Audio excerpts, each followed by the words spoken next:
Pigeons are afraid of the water, and they have to go over these often storm-ridden bodies of water. They can't see the other side. If they arrive late, they have their necks wrung. It's not a cute little sport. Horse racing, we know the use of drugs. We know they end up, many of them, in the slaughterhouses as horse meat. We know they break a leg and they're put down. So yes, we have problems with those. And the basic pet? The basic pet. I've written a book about keeping dogs, a book about keeping cats, and I always say, if you have the time and the money for veterinary care and the compassion, please go to the shelter. Don't buy from a breeder, because we have a pet overpopulation crisis. Don't get one, get two, so they can keep each other company. And briefly on shelters, I must put this to you. You run your own shelters at Peter. Just one in Virginia. Well, the one in Virginia is now hugely controversial in itself, because as I understand it, in 2023, you received over 3,000 cats and dogs in the shelter. Nearly 80% of them were exterminated. You in Peter kill your animals. They weren't exterminated. They were euthanized, which is very different. Somebody held them in their arms and let them go because they were killed? Yes, because they were in a world that didn't want them. And your ratio of killing is no, you far you higher. cannot leave it there. You cannot leave it there. Our ratio of euthanasia is high because we are the only shelter in that entire low-income area that allows people to bring animals who are ridden with cancer, who are aggressive, who have been out, have heartworm that they can't cure, and come to us, and free of charge, we will take them in and we will euthanize their animals because they cannot afford transportation, let alone veterinary care. And all the other shelters around us are no-kill, but they send the animals who have to be euthanized to us to do what they consider the dirty work. And we will always do that, and we open our doors to anyone and come and watch it and see who these poor animals are. Ingrid Newkirk, we have to end there. I thank you very much for joining me on Hard Talk. Thank you. My pleasure. That was Hard Talk. I'm Saroja Coelho. You're listening to CBC Radio 1. Have a great day. Good morning, Manitoba. I'm Marcy Marcusa. This is Information Radio, live on 89.3 FM, 990 AM on the app or YouTube.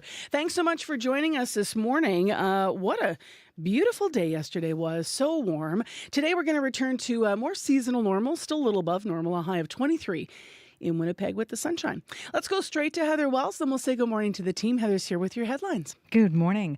Well, the daughter of a woman murdered by a Winnipeg serial killer says she is grateful another step has been taken to search for her remains. Cambria Harris says she was glad to see recruitment begin this week for workers to comb through Prairie Green Landfill. And she says she's been hearing from many people who want to take part, but she cautions it will be physical and emotional work. So we're going to hear more from Cambria Harris coming up. A new study says Manitoba's minimum wage needs to jump by almost $4 to ensure all workers make a living wage. Well, Lois Reston, president of the Brandon Chamber of Commerce, says any changes to minimum wage need to take into account the diversity of community businesses and the impact it would have on smaller shops. We'll hear more in our next local news coming up at 6:30. All right. Thank you, Heather. You're welcome. Well, in the program today, we have much to talk about.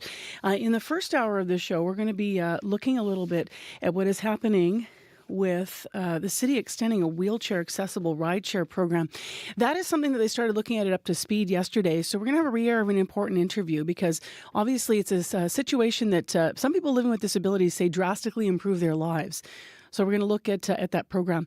Also, we'll hear about a mini-moon that's about to enter the Earth's orbit for a limited time, so stay tuned for that interview. A little bit later, we'll check in with our CBC Manitoba newsroom as we talk about Poplar River, and we'll hear about a local skate park that's teamed up with the WAG for a special display for Orange Shirt Day. So lots coming up. Promised you good mornings to the team. Good morning, Abby Adeyemi behind the controls. Abby will be on the air covering weather. Good morning, Kevin Ipatebo. There's Kev saying hello for a Friday morning on your YouTube stream. Kevin's our YouTube producer for the morning show. And Corey Funk will be joining us on air to cover your commute. And Corey is studio director as well here on Information Radio. I'm Marcy Marcusa. You are with CBC. We're on air till 8:37 a.m. And if you need us on the morning commute, the number is the same all morning long. It's 788-3093. Right now, though, it's time for World Report at 6. On Q with Tom Power. Francis Ford Coppola is one of the greatest movie directors of all time, and he'll be here to tell you why he became kind of a mob boss to make The Godfather the first time around. I'm going to make him an offer he can't refuse. And what his new film Megalopolis says about a hopeful future, and he and I play some theater games. That's coming up on Q, followed by Commotion with Elamine Abdel Mahmoud on CBC Radio 1, the CBC Listen app, and everywhere you get your podcasts. This is World Report. Good morning, I'm John Northcott. We begin in the U.S. Gulf Coast and devastation after being hit by one of the biggest storms to ever cross the region. Helene slammed into Florida's northwest last night as a Category 4 hurricane. It's now been downgraded to a tropical storm as it moves inland to Georgia, but it is still a threat. The CBC's Katie Nicholson is in Florida's capital, Tallahassee, this morning. Katie, what's the damage from Helene in Florida so far? Well, in my immediate area, I can tell you there's lots without power, and that is the case for more than 2 million people across 4 states and about 1 million people here in Florida. Power outages started early, down trees, down power lines. And around midnight last night, we saw huge branches just flying across the road like they were windsurfing. Crews really waiting now until daybreak to get a handle on the damage and really start on returning power. And there was intense flooding. Despite evacuation orders, those first responders found themselves making watery rescues throughout the night. But the conditions were just so dangerous in other areas that police had to send out alerts, essentially saying it wasn't possible to respond until after the storm subsided. Helene made landfall fast and hard just east of us, deeper into the Big Bend area around Perry, and there are concerns about what that morning light is going to show in terms of damage in that area. We heard that this would be a catastrophic and deadly storm, and it was. Last night, Governor Ron DeSantis confirmed the first death near Tampa, where a sign blew onto a car. When Floridians wake up tomorrow morning, we're going to be waking up to a state where very likely there's been additional loss of life, and certainly you're going to have people that are going to lose their homes because of this storm. Now, Tampa saw a lot of high waters as well. The storm surge pushed water to its highest level ever in the city's history. Katie, Helene is now a tropical storm, but many in its path still facing considerable risks. What can you tell us about that? Yeah, this is still a big, wet and windy threat. There are flash flood warnings for a number of areas and fears of heavy rainfall, inland flooding, even landslide in the Appalachian Mountains that connect Georgia, North Carolina, and Tennessee, and that is where the focus is today. Katie Nicholson in Tallahassee, Florida. Thanks, Katie. You're welcome, John. A ceasefire in the Middle East. It may look out of reach for now, but world leaders at the United Nations are ramping up the pressure to get one done. Australian Foreign Minister Penny Wong. Australia believes Lebanon cannot become the next Gaza. Just as in Gaza, we call for an immediate ceasefire in Lebanon. Israeli Prime Minister Benjamin Netanyahu has so far rejected that call. He'll address the UN General Assembly later this morning. But Israeli and U.S. officials have been meeting in New York to discuss the proposed 21-day ceasefire with Hezbollah. Those talks will continue as rockets continue to fly over the Israel-Lebanon border. Israel's Iron Dome intercepting rockets over Haifa, part of a flurry of drones and rockets fired by Hezbollah this morning. The Lebanese militant group has also rejected the ceasefire, and southern Lebanon is paying a price. The mayor of Shabab on the border says 9 people from the same family were killed by Israeli airstrikes overnight. Former U.S. Secretary of State Hillary Rodham Clinton is standing behind Israel's right to defend itself. But in a Canadian exclusive interview with The Current's Matt Galloway, she says the U.S. is putting real pressure on the Israeli leadership. We need different leadership in the Palestinian Authority, so there's a real partnership for peace. And obviously we need to eliminate Hamas as a military threat. You mentioned the leadership of Israel. Is Benjamin Netanyahu an obstacle to peace? Yeah. Yes, of course he is.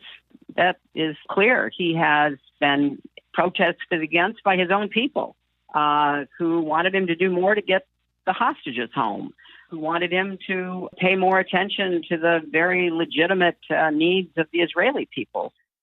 Matt Galloway also spoke with Clinton about what it's like to run for president against Donald Trump and got her take on one of the most consequential elections in U.S. history. That's coming up on The Current at 8:37 a.m. on CBC Radio 1. NATO is pushing its members to boost their war readiness. The military alliance wants nations to enhance their industrial capacity should the alliance find itself engaged in conflict.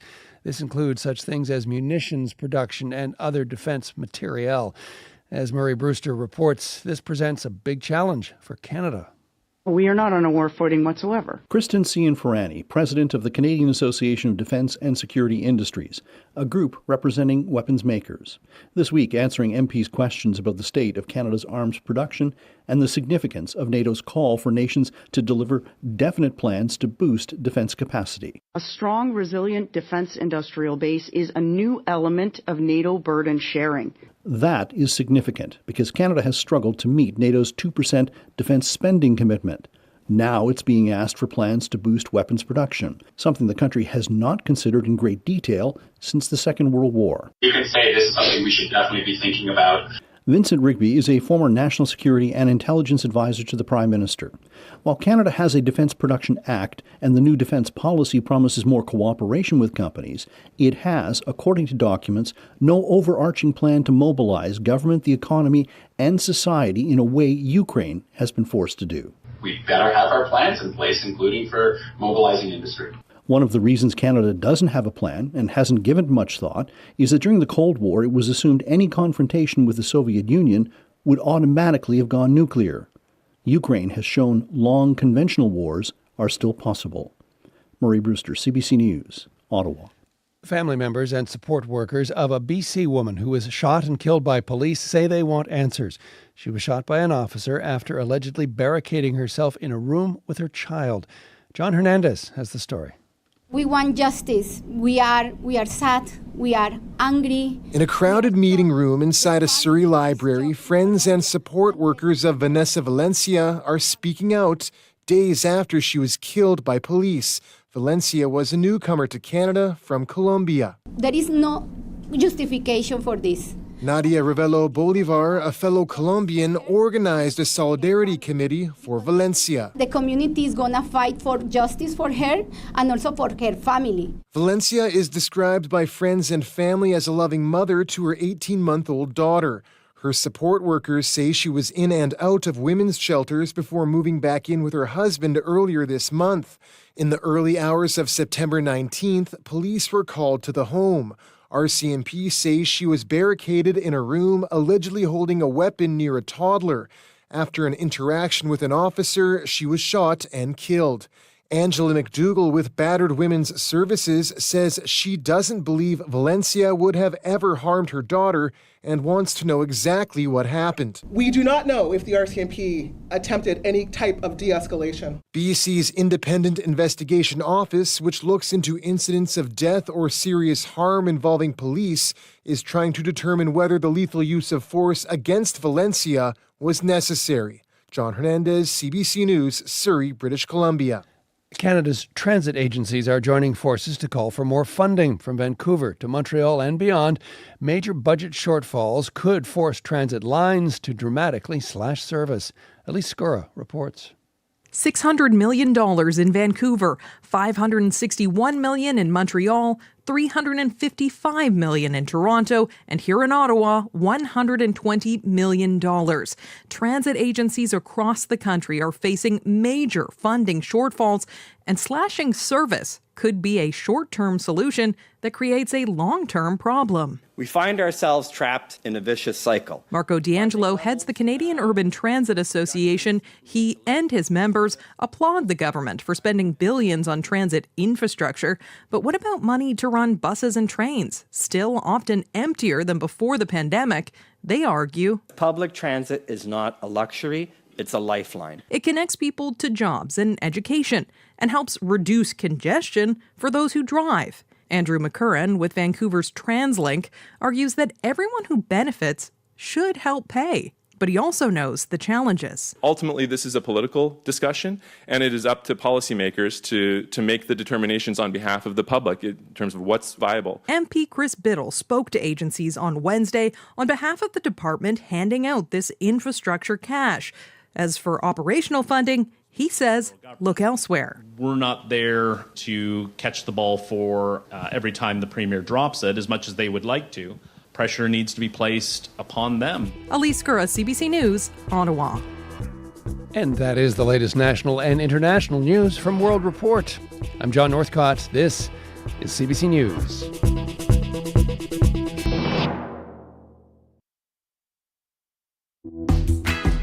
Well, good morning, Manitoba, and hello, Winnipeg. I'm Marcy Marcusa. This is Information Radio. You're on CBC locally, from your downtown, in my home and yours, in Manitoba.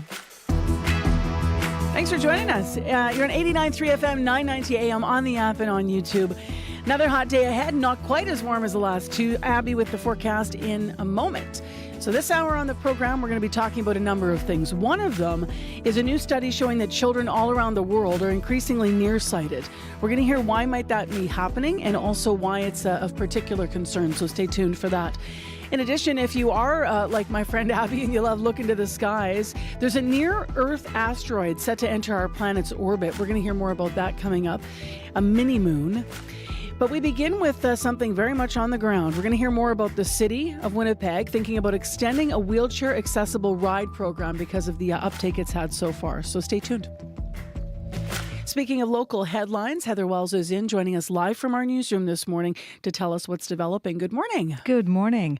Well, this province saw more than double the national average of diabetes-associated leg amputations between 2020 and 2023. That's from the Canadian Institute for Health Information.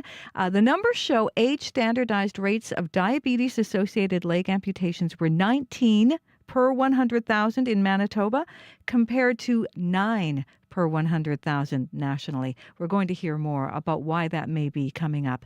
As well, a Winnipeg healthcare support worker says she was left frustrated by Manitoba Premier Rob Canu's messaging yesterday. During a news conference, the Premier commented no one loves healthcare aides more than he does. This while 25,000 healthcare support staff are set to strike. We're going to hear from an operating room assistant coming up in our next local news at 6:30. All right, thank you, Heather. You're welcome. Let's get into this forecast and say good morning to the team on air here. Hi, Corey Funk. Hello, hello. And good morning, Abby Adiyemi. Good morning. So yesterday we knew it would be windy. You know, you can say it, you see it on paper, winds gusting to 70, but it was astonishing. We were sitting in the afternoon, me and my dogs, and their dog bed flipped over 3 times and went rolling across the yard. Leaves were shaken off the trees. My smaller trees were literally bending over. What was it like in your yard, Corey? Oh, well, I know. Well, I have a toddler who does not like the wind at all. We picked him up from daycare. We were walking. He goes, no wind, no wind. Yeah. Similar condition. Abby? It was just smashing into my face yesterday when I tried going for a walk, and I said, nope, I'm just going to change my mind. Have you ever biked in winds like that, like against them? Oh, yeah, it sucks. Yeah, I suspect it would have been May as well be going uphill. quite a ride yesterday afternoon for folks. All right, today calmer, Abby? Yes, it's a calm day. We're still going to see sunny conditions across the province with highs ranging from 15 in Churchill, and Brandon will only get to 28. And I think that's the peak of how warm we can get in the province for today. Currently, Winnipeg at 14 degrees. It's clear outside. We're going to see sunny conditions throughout the day. We're going to get to a high of 23. A bit of breezy this afternoon, just the winds becoming southwest, and I'll tell you it's going to be a bit cooler compared to what we saw yesterday. Still warmer than seasonal. This time of the year we're supposed to warm up to 15, but today for the city we get to 23, and then more clear skies tonight for sky watchers. The winds will be light, so you're going to enjoy that. You get decent conditions for staying out late. And then in the northern part of the province, we're seeing light rain in Thompson and cloudy conditions in Churchill with temperatures between 11 and 13. Down south, we're just seeing 6 in Gimli, and we're seeing 11 in Morris. I'm just going to interject too, because while you were talking, Abby, I updated, and it looks like the rain might have paused in Thompson, now back to partly cloudy skies. Oh, partly cloudy now. Good. Yeah, kind of flip back and forth. All right, thank you. Thank you. Corey Funk, what do we know about the commute? Yeah, so far actually things seem to be running pretty smoothly. Haven't heard of any major issues, but if you're out there, you're walking, biking, driving, you see something, give me a call on the CBC commuter line. That number, 204-788-3093.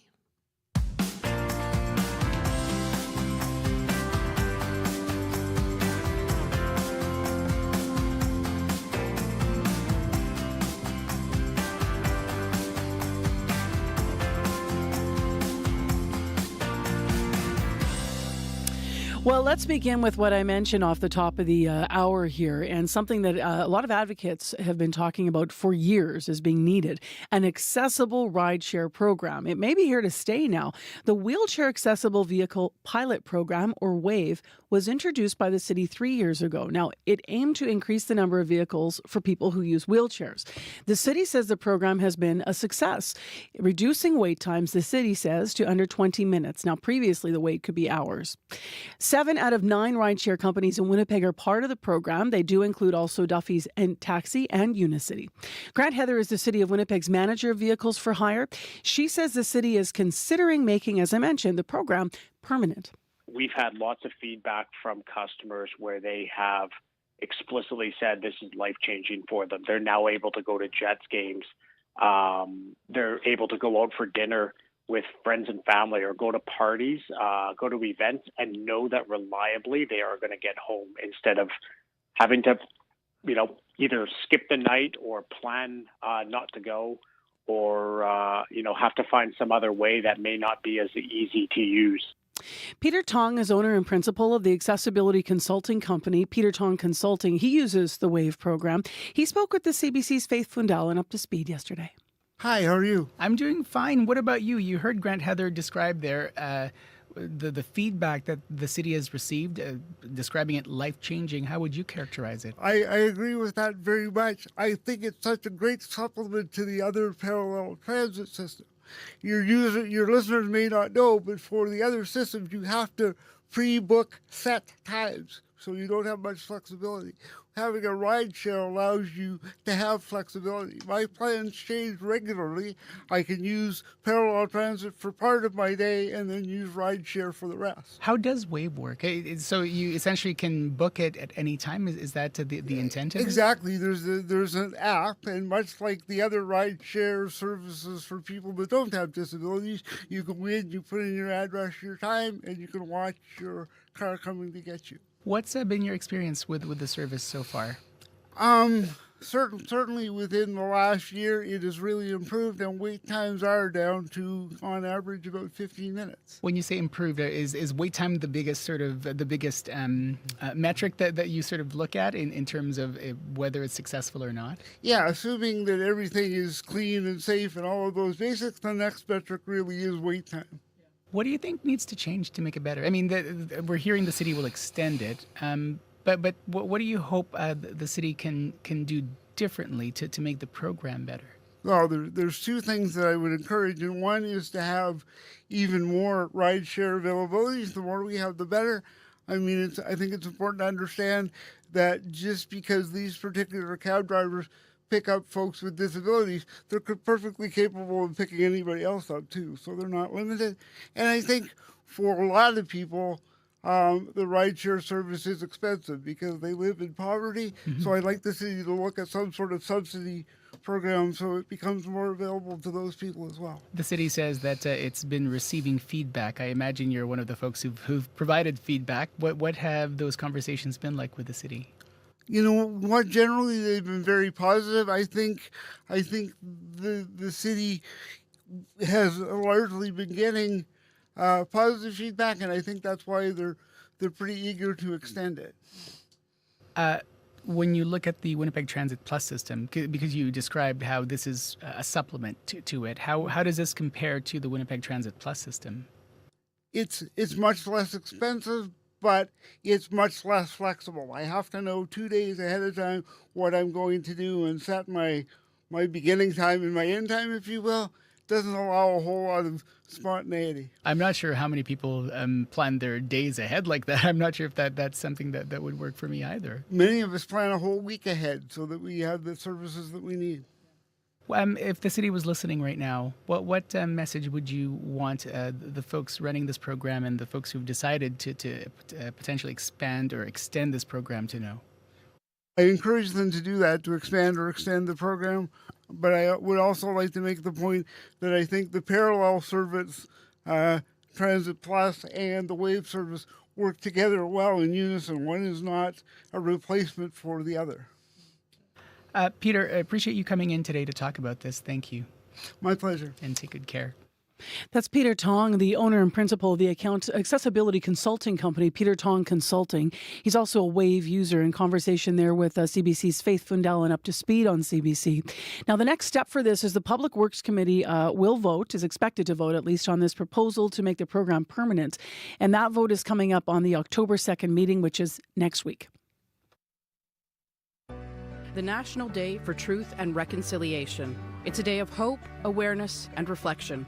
Hi, I'm Phelan Johnson. As we acknowledge the rich and diverse cultures, voices, experiences, and histories of First Nations, Inuit, and Métis people, join me for a very special program honoring the survivors and paying tribute to the children who never made it home. Monday, September 30th at 8 p.m., 8:30 in Newfoundland on CBC Radio 1 and on the Listen app.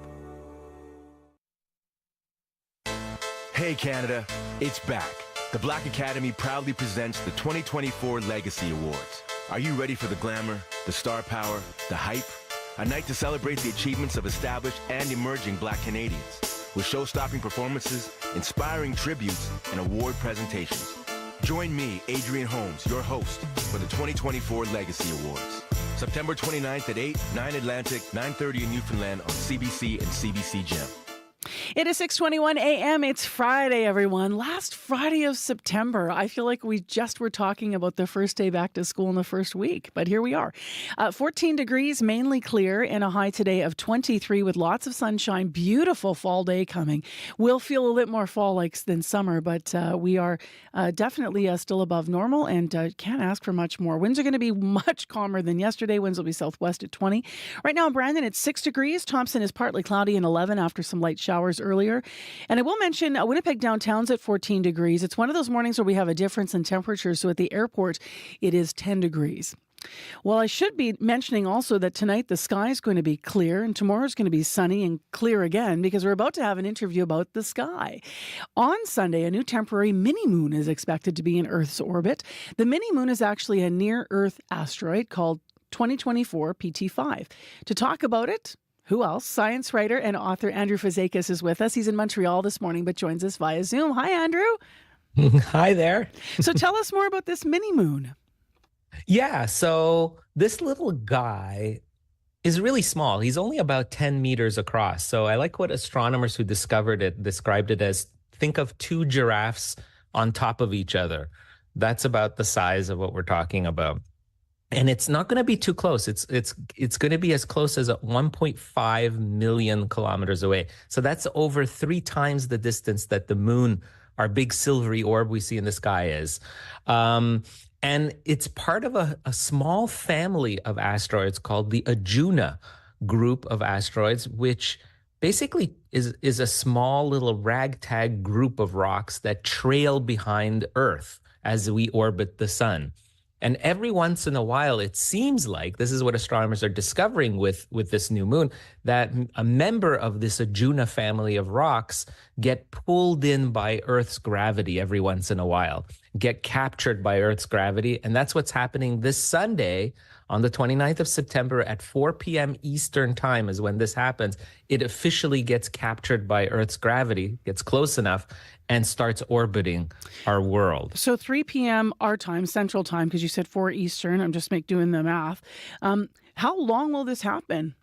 Like how long will We're it only be talking orbiting? 2 months. It's Okay. a short little visit. You know, I like what one of the discoverers says, you know, if you think of satellites like the moon, true satellites as being shoppers who are, you know, in the store looking at stuff, actually buying things. This little satellite is more of a window browser. That's all he is. He's just coming by, checking out our neighborhood before moving on. Are we going to be able to see it? That's always the big question. I know. Well, you know, being a space nerd, that's what I wanted to know. But unfortunately, it's too far away, too small to be seen by backyard skywatchers with our equipment. But professionals with telescopes that have mirrors that are at least 30 inches wide are going to be able to spot this no problem. So I expect within the next week or so, we'll be starting to get some snapshot souvenirs from professionals taking pictures of this little guy. How rare is it? Well, this is something fairly new. It's only within the last decade or so we really started getting a grasp of what these mini moons are. And it turns out maybe it happens about 2 or 3 times a decade. So it's not that super rare, but it's not something every day.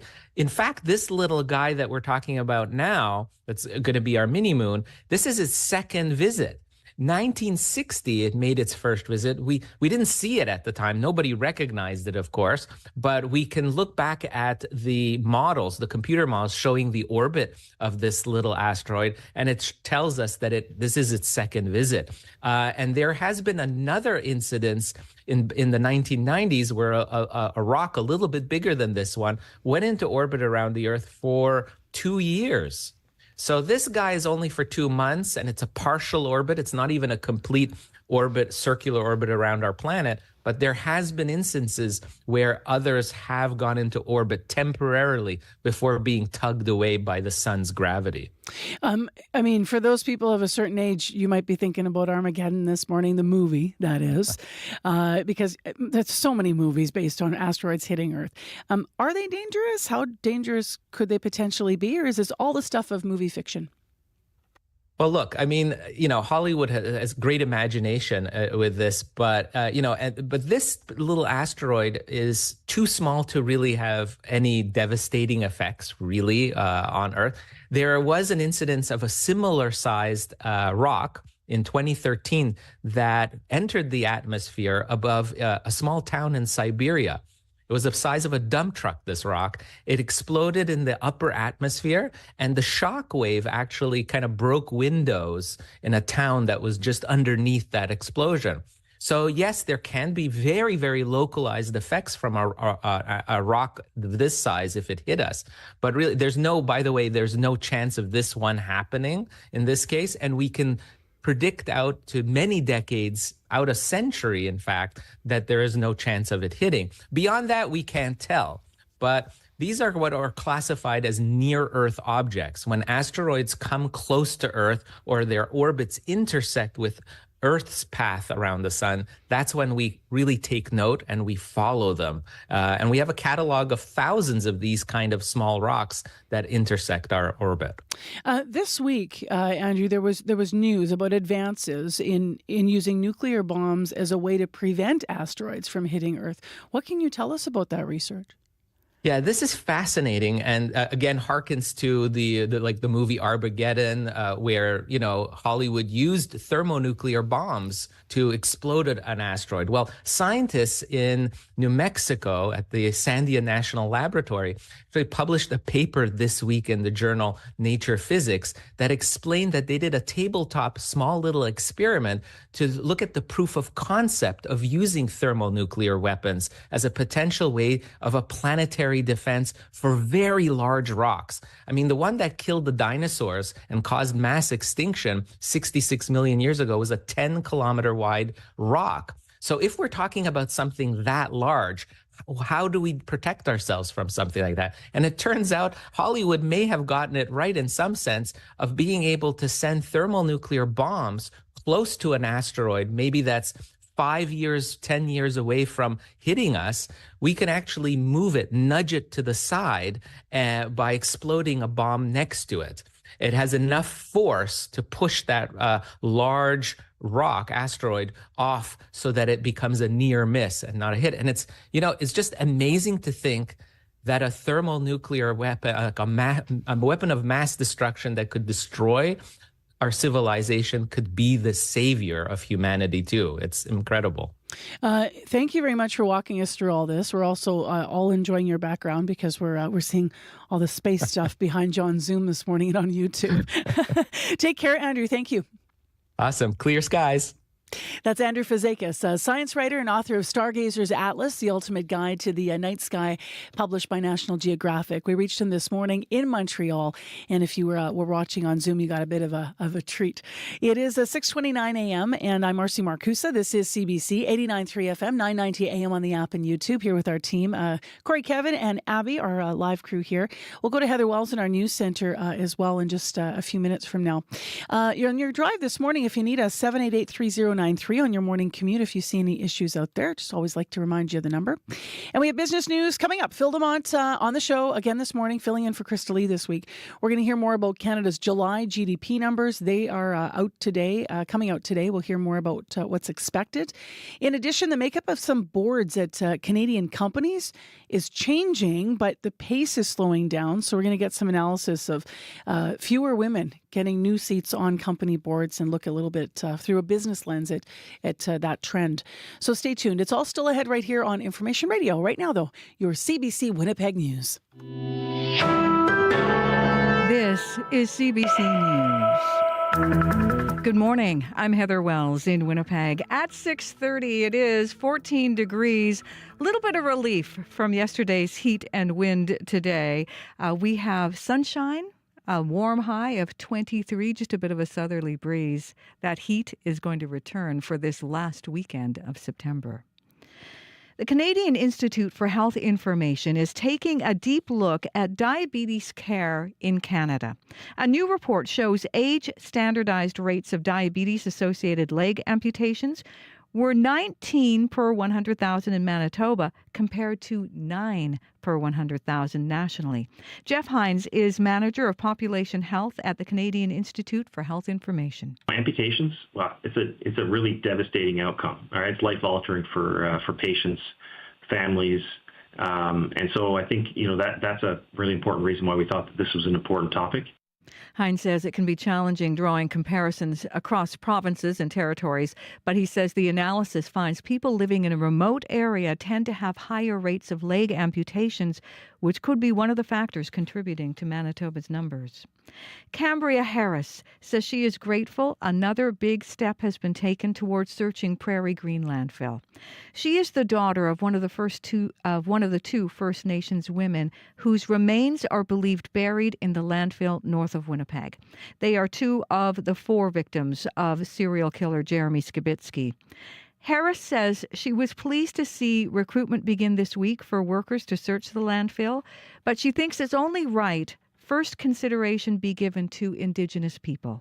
It's important to keep this family and Indigenous-led because that's our women in the landfill, essentially, and we're going to be the ones to get them out because we're the ones that said we would when no one else stepped up to the plate. Harris says she wants prospective applicants to know this is going to be physical, emotional work that they'll take home with them at the end of the day. A strike by healthcare support workers is looming, and the workers are saying they're not feeling the love from the province. Manitoba Premier Rob Canoe says nobody loves healthcare aides more than him. That comment came in a press conference yesterday. Tracy Drexler is an operating room assistant who says that message was frustrating to hear. That was a real slap in the face, a real slap in the face. I would like to see him come and do our job for one day, even for 1 hour. 25,000 healthcare support workers will strike October 8th unless the two sides can reach an agreement. Drexler says walking off the job is not something the workers take lightly. The head of a healthcare union says the province's strategy for vacancy management is hurting recruitment. Jason Linkletter is president of the Manitoba Association of Healthcare Professionals. It represents more than 40 specialized disciplines from paramedics to lab technicians to social workers. The province has only attracted 7 new paramedics in the last 6 months. Linkletter blames the vacancy management policy. They are prioritizing the most difficult places to work or to recruit to, and not posting positions that are closer to places like Winnipeg or Brandon because they see that as an easier geographical area to recruit into. Linkletter says Manitoba needs a human resources strategy like other Western provinces to attract the 1,000 allied health workers it needs. The head of the Winnipeg Chamber of Commerce says increasing minimum wage is not the way to address poverty. A new study finds 1 in 4 Manitoba workers makes less than a living wage. The Canadian Centre for Policy Alternatives and Manitoba Federation of Labour are calling on the province to boost the minimum wage from $15.30 an hour to $19.21. Lauren Remillard at the Winnipeg Chamber says a different approach is needed. Let's tackle it in a responsible, logical, rational way by looking at the full range of government supports and programs. Let's take a look at all the factors that contribute to poverty and keep people in poverty. Calls for an adjustment to the minimum wage is a disservice, actually, to the bigger issue of what constitutes poverty. Remillard says the minimum wage already relies on established economic indicators like inflation. Now to the U.S. Gulf Coast and devastation after being hit by one of the biggest storms to ever cross the region. Helene slamming into Florida's northwest last night as a Category 4 hurricane. It has now been downgraded to a tropical storm as it moves inland into Georgia, but is still a threat. You can hear the latest on the hurricane story as well as other national and international news coming up on World Report at 7. Some young people from Winnipeg's inner city will be all smiles this weekend. They'll get new bikes. The Spence Neighborhood Association has been busy fixing bikes to be given away. Christy McCoskey is with the organization. We've gone all over the city picking up bikes from Charleswood to North Kildonan. I've had friends that have picked up like 20 just on the free weekend. Yeah, the city's been wonderful. McCoskey says they have more than 70 bikes to give away, and they hope to have one for every child who shows up this weekend. You can find more news updated throughout the day. All you have to do is head to cbc.ca/Manitoba. All right, thanks, Heather. You're welcome. Well, we need great weather this weekend, Abby, and we need it because, especially in Winnipeg, people are going to be out all night. Nuit Blanche is happening, not tonight, but tomorrow night's the big night, of course, and their slogan is no sleep, just art. So it's always lovely. If you haven't been around town for this, I mean, it's part of Culture Days, there's displays, there's everything lit up, there's things being built to explore. They encourage you not to drive. You're going to see downtown full of people walking around, which is brings a vibrancy, Nuit Blanche, every year. And I think they could not be more pleased with what you're about to say about today and into tomorrow and tomorrow night when this happens. And I'll tell you, the weather into the weekend looks really beautiful. It started like on Tuesday, and this would stay with us till Monday. So tomorrow, Saturday, Sunday is also going to be beautiful. We're looking at sunny skies across the province. For today, we're going to see highs getting to 27 for Steinbach and Maurice. We're going to see 28 somewhere in between there, and then 15 in the northern part of the province at Churchill. Currently, Winnipeg at 14. It is clear. We're expecting a warm high of 23 today. Mainly sunny skies, light winds, and that would be breezy from the southwest, making it a pleasant one. And then tonight, the temperature's just going to cool down to 9 on the clear skies for sky gazers, and then tomorrow it's going to start sunny. So you got big plans for the weekend. For Saturday, yes, it's going to be sunny. We're only going to warm up to 27, just setting the stage for your lovely weekend. Heading west to Brandon, it's currently clear at 6 degrees. We will see sunny conditions today. Also breezy afternoon. Your highs would only get to 25. Clear skies tonight as well. Thompson is at 11 and partly cloudy at this time. Today's forecast calls for a mix of sun and clouds, becoming breezy this afternoon. And for folks in that region, you'll feel the temperature warm up to 18. The mainly cloudy conditions will stay with you throughout the day. Churchill, 13 and cloudy. You're going to see mainly cloudy skies today. We have a good chance of showers in the forecast sometime this morning. That will clear up as you get into your day, and you only warm up to 15. Darwin is sitting at 10 and clear at this time. You're going to see sunny conditions today. A breezy afternoon, high of 24. It's going to remain clear all through the day for folks in Dauphin. Good morning to our friends in Gimli. You're currently sitting at 8 degrees, and it's clear for you out there. The forecast for the Interlake region today calls for sunny skies, light winds this morning, becoming breezy as you get into the afternoon, and you touch a high of 23. Steinbach at 10 and clear. Sunny skies also in the forecast for you, high 23. And for Maurice, sitting at 10 degrees, also clear start to the day. The forecast calls for sunny conditions, light breeze developing this afternoon, warming up to 23, and expect clear skies tonight. You only cool down to 9. I tell you, it's going to be mostly sunny and warm today. Clear skies will continue into the night and even into tomorrow. But right now, Winnipeg, we are at 14 degrees. It's also great football weather for people who Great go to the football Bomber weather games for tonight, sure. right? Mm-hmm. Or maybe you're going to your kids' game. I love seeing all the students out playing football. I love that. Great weather for everything you want to do this weekend. Yeah, I often pass by the field at Kelvin when I'm out and about. All right, let's get into what's happening here in the morning commute. Yeah, it's so far a fairly quiet commute overall. I haven't heard of any major issues, but if you're walking, biking, driving, you see something, give me a call on the CBC commuter line. That number to call, 204-788-3093. All right, thanks, Corey Funk. Thank you. Phil DeMont's here now with our business report. Hi there, Phil. Hi, Marcy. So Canada's July GDP numbers will come out today. What are we expecting? Probably zero, although some economists think the country's economy might have expanded in July. Normally, I wouldn't care about a monthly GDP figure, kind of bounces around like a rubber ball. But the story for North American economies has changed in recent months. For the past 2 years or so, all that kind of mattered in Canada and the U.S. was getting the rate of inflation down. Now it's kind of about growth, and you can see the switch yesterday. Washington dropped out its final estimate of U.S. GDP for April to June. Usually it gets revised. In this case, it was 3%, almost twice the first quarter rate. Well, U.S. markets jumped. On the news. Now, let's say last year, it would have gone down because they would have been concerned that inflation was going to start going up again and interest rates would go up as a result. Instead, they're now looking at the soft landing and all that stuff. So Canada's got inflation under control, 2%. But the economy stalled. We grew 2% for the first 3 months of the year, but for all of 2024, we're only expected to grow 1%, compared to the Americans, about 2.5%. So if the July figure for Canada comes in at zero, that'll reinforce the view that our economy's stuck in the mud, and you've got high deficits in Ottawa and a lot of the provinces, so it's unclear if you're kind of in the mud, how you get out of it, because normally what you do is the government spends a bunch of money it doesn't have. Right now, they've already done that, so it's a bit of an issue.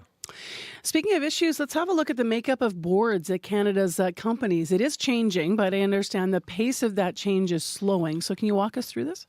Yeah, the problem here, fewer women are getting the new seats on company boards. So that's slowing the overall pace at which these boards, private sector boards, are becoming more diverse. So the law firm Osler, Hoskins & Harcourt does an annual look at the makeup of the directors of these companies, 610 firms. Women held about 30% of the board seats. Now, that was up 1.3 percentage points from last year. It's going to be small numbers all the way around. But that pace of improvement's slowing markedly. So for the previous 8 years, the rate of increase was more than 2%. So it's basically about half of where it was. The issue, you got new boards open up all the time. People retire. But women are only filling about 40% of the new board openings versus 45% last year. So that means fewer female directors are coming on board than before. You've got the ones that have been sitting there for a while. They're still there.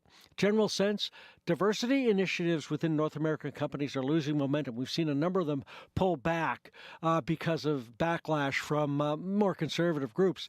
But outside organizations are still pushing for diverse boards. Now, this is the Institutional Shareholder Services, so it's not some sort of a social group. This is a really hardcore organization. What they do is they tell investors whether or not to vote for company plans, whether it's takeovers or spin-offs, all kinds of really difficult stuff. Then they say, look, you should not vote for a board that doesn't have at least 30% female members. And you ask why? Basically, those companies perform better. McKinsey, the business consultancy, says companies with the most diverse boards are 25% more likely to be more profitable than firms with really the least diverse board. So basically, if you're more diverse, chances are you're making more money. And, for business, that's really what matters. And finally, before we look at markets this morning, what is coffee badging in the context of our changing and hybrid workspaces and offices? Yeah, coffee badging is where employees stop in at the office, maybe go to a meeting or two, and then head home to work remotely. It's seen as a new way to work less by companies, by management, because you're home. So there was a 2023 survey of hybrid workers who work some from home, found that 60% are only in the office for a curtain call. The past year, that figure has dropped to 44%, because now you got more companies, more firms mandating you have to come into the office at least for part of the work week. So we're talking JP Morgan, Disney, Amazon, among others. But the CEO who coined the term coffee badging says it's gotten a bad rap. Frank Wieshapt, he's the CEO of Owl Labs, which is a video conferencing firm. Now, he'd be positive on this idea, but he says, look, you're more productive at the office because you go in for specific tasks. You're not spending as much time wasting time when you don't have that much to waste. You're in for 2 hours. You're going to have to make work and work hard. But also, doesn't really help to be in the office. A January study out of the University of Pittsburgh found that companies with office mandates haven't performed any better financially than those with more looser work arrangements. And with that work-life balance becoming more important for a lot of employees, there's an issue of whether you actually want to go that route or kind of, dragoon people into coming back to the office. How are the markets looking this morning, Phil? Right now, pretty positive. Germany, UK up more than 0.5%. France in positive territory as well. But Asia, the overhang from China's stimulus announcement this week, supercharging those markets. Shanghai, Hong Kong up 3%. Oil up 28 cents, $67.95 a barrel. Canadian dollar, it's down, but only slightly, 74.21 cents US. Thanks, Phil. Have a great weekend. Same to you, Marcy. That is Phil DeMont live from our business desk this morning on CBC.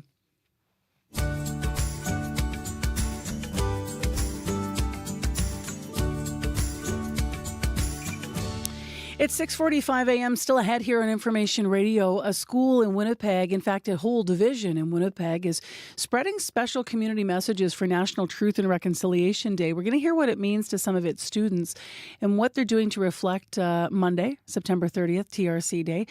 Every school in the Pembina Trail School Division has an Indigenous teacher champion.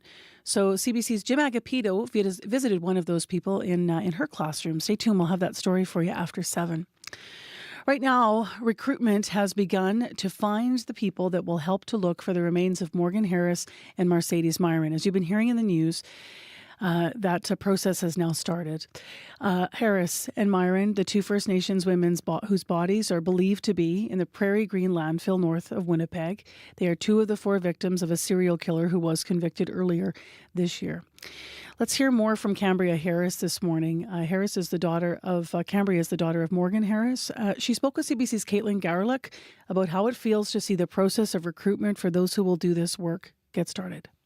I'm incredibly grateful to finally have this work being pushed forward, but sad for the reasons that it's needed to be done, and that our families have advocated and fought for this endlessly for the last 2 years, and I can't wait for this to just finally be over and hopefully bring my family some closure.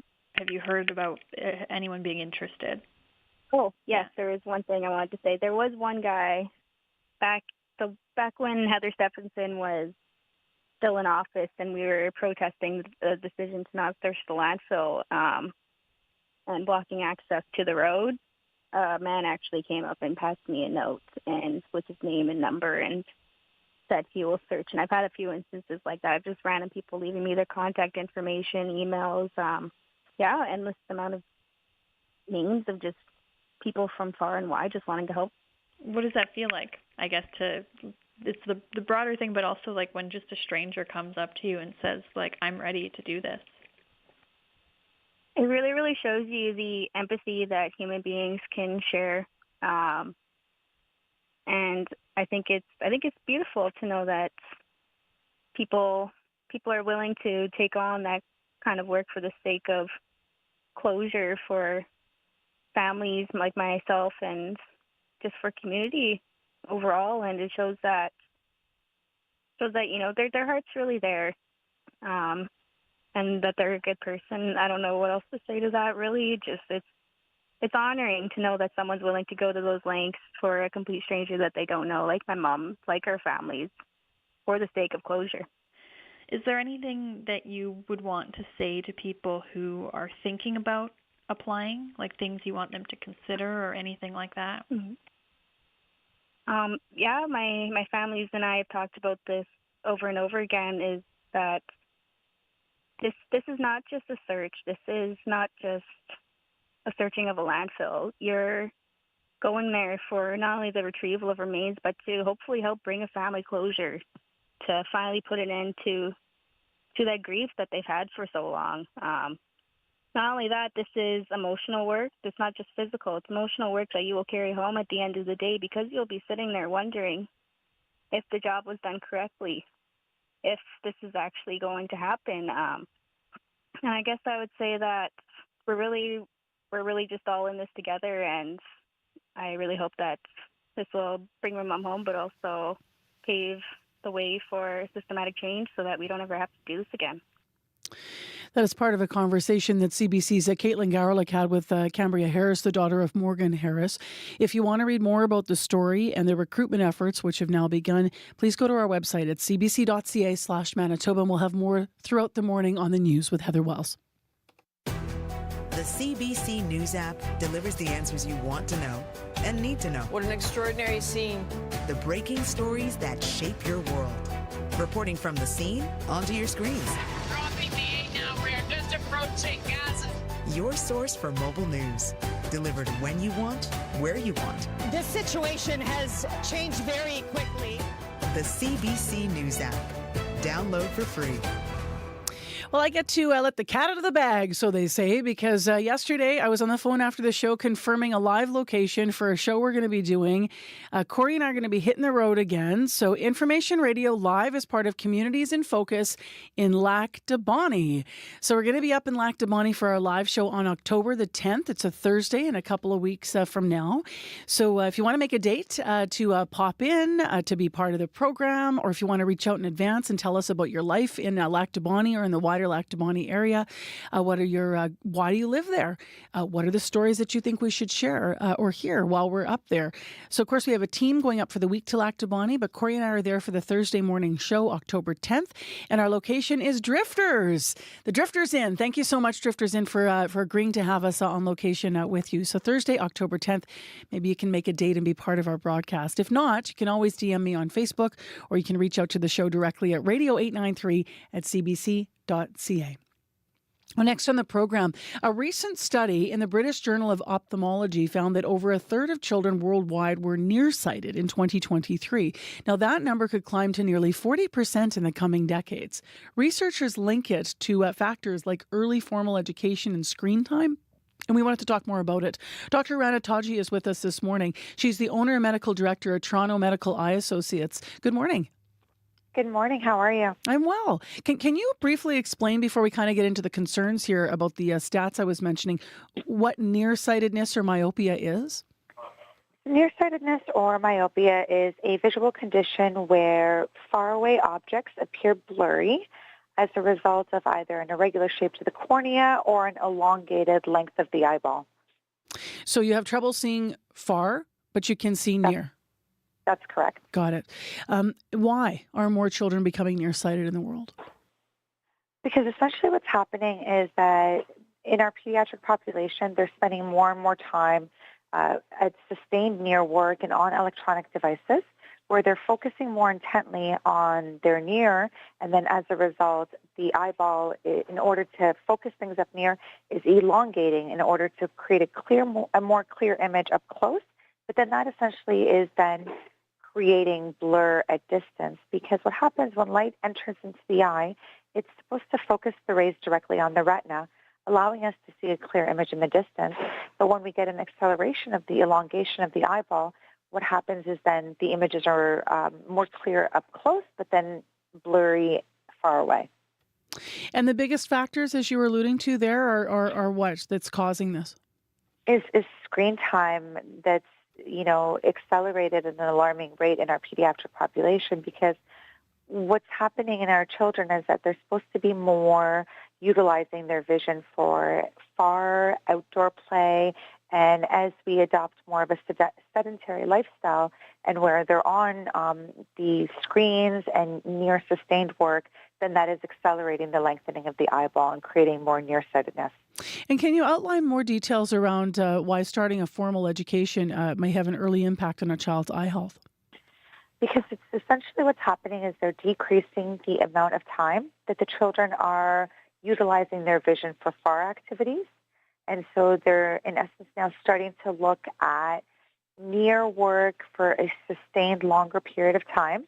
And in the pediatric population where their eyes are, growing and they're developing, that essentially then when they're spending more time looking up close as opposed to far away, that's where the accelerated lengthening occurs. What signs should parents watch for that might indicate that their child's struggling with this? Most definitely if the child is squinting, if they're potentially excessively rubbing their eyes, if they're sitting closer to, the TV, if their teachers are complaining at school that they can't see the board or they have to sit up closer. And then other not so common signs, if they're just not, let's say, developing at a reading level, at grade level, they don't like to read, they're having a hard time focusing. These often are signs that can be missed and mistaken for something else. But a lot of the times they're vision-related issues because children may not necessarily be able to communicate effectively their frustrations with their vision. Thank you very much for being with us, Dr. Taji. Thank you so much for having me. Dr. Rana Taji, the owner and medical director at Toronto Medical Eye Associates. When you called me, I'd get butterflies. Then you'd say something that made me want to cry. Wasn't love, thought it could be. Then you open your mouth, then I wanna scream. Yeah, I found you laying real casually on the couch with your ex-girlfriend. Now see, I deserve to be happy, and you don't have what it takes to appreciate a woman like me. A woman like me. A woman like me. A woman like me. Poster boy of mediocrity. Heard you tell all your friends my sister's harder than me. Now I refuse to lose precious sleep over a guy that don't appreciate a woman like me. A woman like me. A woman like me.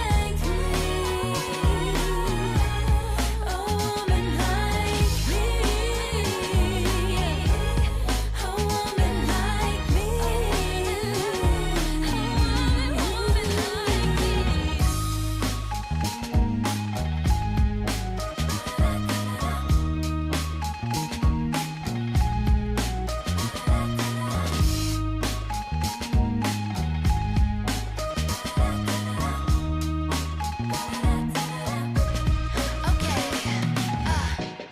I know you wanna call me.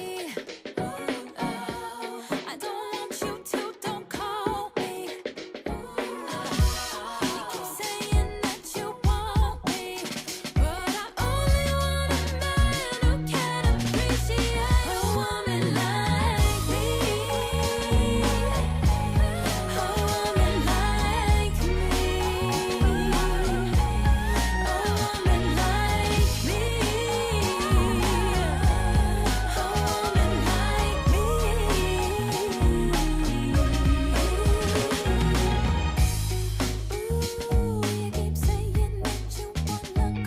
Sliding in some Friday music for you, getting you in the mood for the last day of the work week. If you're lucky enough to work Monday to Friday, this is out of Montreal. Flora Kay and A Woman Like Me on CBC. Going to get into your forecast for this Friday and talk more about what the traffic situation's like and also what's ahead in the next hour of the show. First, though, let's go to Heather Wells at 3 minutes to 7 o'clock for your news headlines from Winnipeg. Good morning. Well, Manitoba saw more than double the national average of diabetes-associated leg amputations between 2020 and 2023. That's according to a Canadian Institute for Health Information report. The numbers show age-standardized rates of diabetes-related leg amputations were 19 per 100,000 in Manitoba. The national average was 9 per 100,000. We're going to hear why that may be coming up as well. A new study says Manitoba's minimum wage needs to jump almost $4 to ensure all workers make a living wage. Brandon Chamber of Commerce President Lois Reston says any changes to the minimum wage need to take into account diversity of community businesses and the impact it would have on smaller shops. We'll hear from her in our next local news at 7:30. All right, thanks. You're welcome. Heather Wells in our news center this morning. We just had this gorgeous shot up, if you're on YouTube this morning, of the sky. It's just so beautiful at this time of year. This morning it's kind of pale but still colorful. It's really unusual. It's like a faded out version of layers of pink and vanilla. 14 degrees right now with that beautiful clear sky. That's downtown. At the airport, it's 10 degrees. Today in Winnipeg, sunny and a nice high of 23. It's going to be calm as well with those winds. Southwest at 20. So much less windy than yesterday. If you want to reach us in traffic, 788-3093. In the next hour of Information Radio, we're going to talk to one of the people that contributed to that report Heather was mentioning about amputations due to complications with diabetes for people and those numbers. So we'll have a full interview about that with one of the people that contributed to the report, as I mentioned. So that's right before 8 o'clock. Also in the next hour of the show, a local skate park has teamed up with the WAG for a special display for Orange Shirt Day. And the project is going to literally give back to people in need. So if you have shoes in your home that need a new home, just keep that in mind before we do this interview. That's coming up in the next hour of Information Radio. I'm Marcy Marcusa. This is CBC. Today on The Current. We kept our eyes on the future. The future is here. I'm Rebecca Zandbergen. If there is anyone who knows the challenges of racing for the White House against Donald Trump, it is Hillary Clinton. Her advice for Kamala Harris in Hillary Clinton's interview with Matt Galloway, coming up on The Current. The Current, this morning at 8:37, 9:07 in Newfoundland, and on the CBC Listen app. This is World Report. Good morning, I'm John Northcott. Florida's northwest corner battered this morning after Hurricane Helene made landfall as a dangerous Category 4 storm late last night. It brought heavy rain and flooding. Police use airboats propelled by big fans to rescue people stranded on flooded highways. The storm, which is about 700 kilometers wide, is one of the most powerful hurricanes to hit Florida's northern Gulf Coast. It came ashore packing high winds, some reaching up to 225 kilometers an hour. This resident describes what happened to his neighbor's home. All of a sudden, you just hear this loud rumble for about 10-15 seconds, and then you just looked out front and you see the roof just coming off. Shortly after Helene made landfall, Florida Governor Ron DeSantis encouraged residents to stay put and promised the state was ready to help. As soon as this storm passes and it's safe to do so, to commence search and rescue operations. We have 3,500 National Guardsmen standing by. We have our state guards standing by. We have state troopers standing by, and they will be active if need be. Helene is being blamed for 1 death in Florida and 2 in Georgia. The storm was downgraded as it moved inland, but officials warn it's still a dangerous storm as it moves into Georgia, Tennessee, and the Carolinas. Israeli Prime Minister Benjamin Netanyahu is expected to strike a defiant tone as he addresses the United Nations General Assembly today in New York. For the past 3 days, world leaders have used the summit to call for peace in Gaza, the release of hostages, and a 21-day ceasefire between Israel and Hezbollah militants in Lebanon. But as Julia Chapman reports, those conflicts continue to be deadly.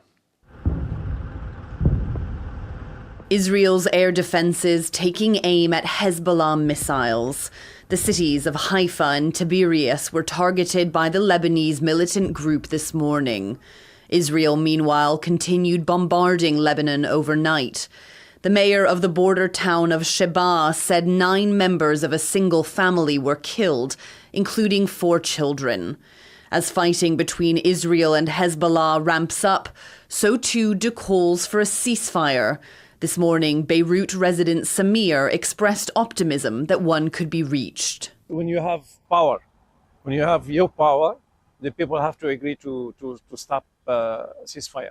A U.S. proposal backed by Canada and a number of other countries would halt fighting for 3 weeks. Israeli officials have sent mixed messages in response, but they're clear in their aim of returning residents to northern Israel.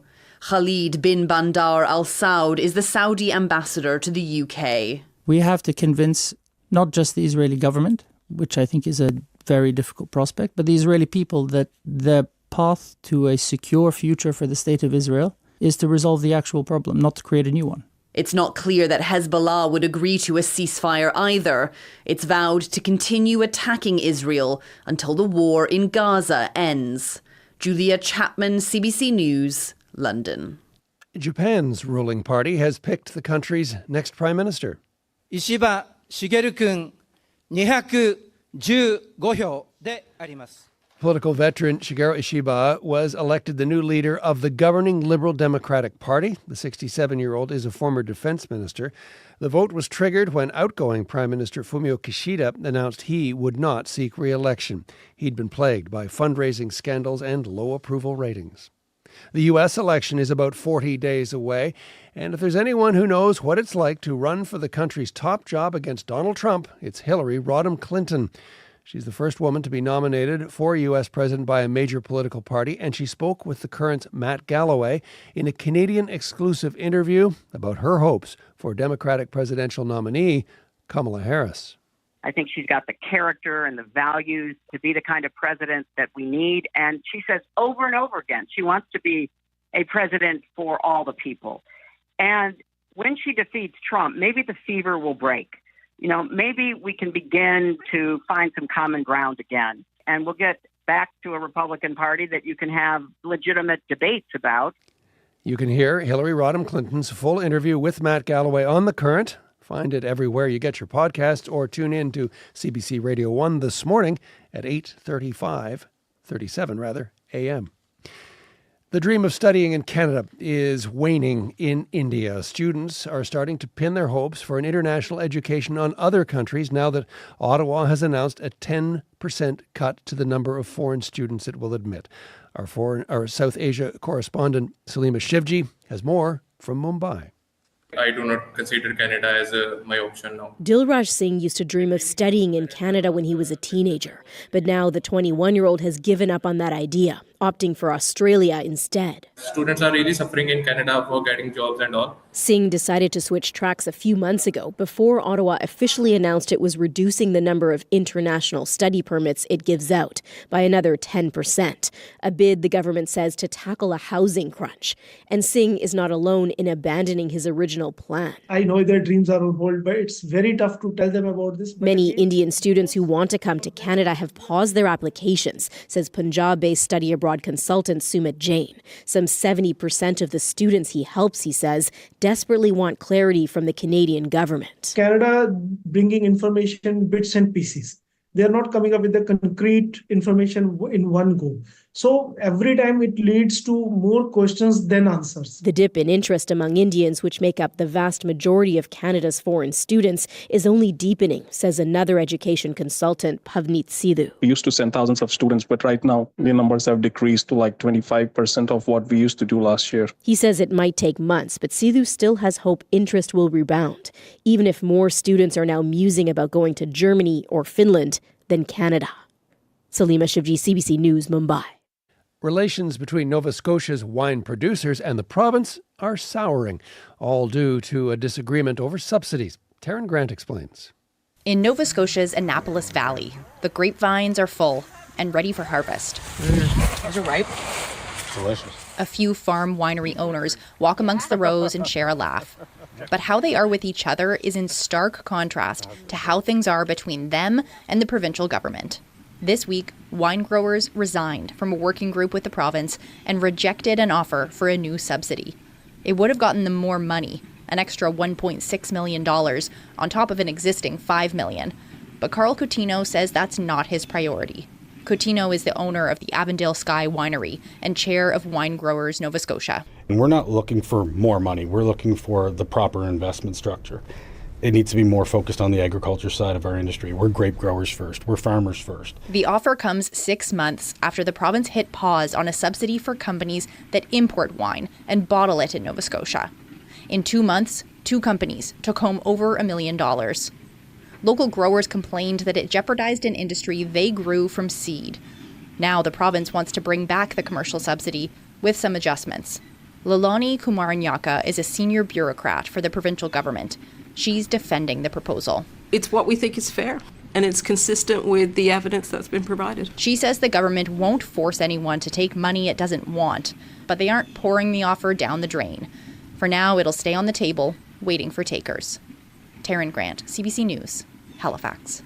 Anyone who's been involved in organized sports knows the frustration of a call that doesn't go your way, and often that frustration directed at the person in the striped jersey.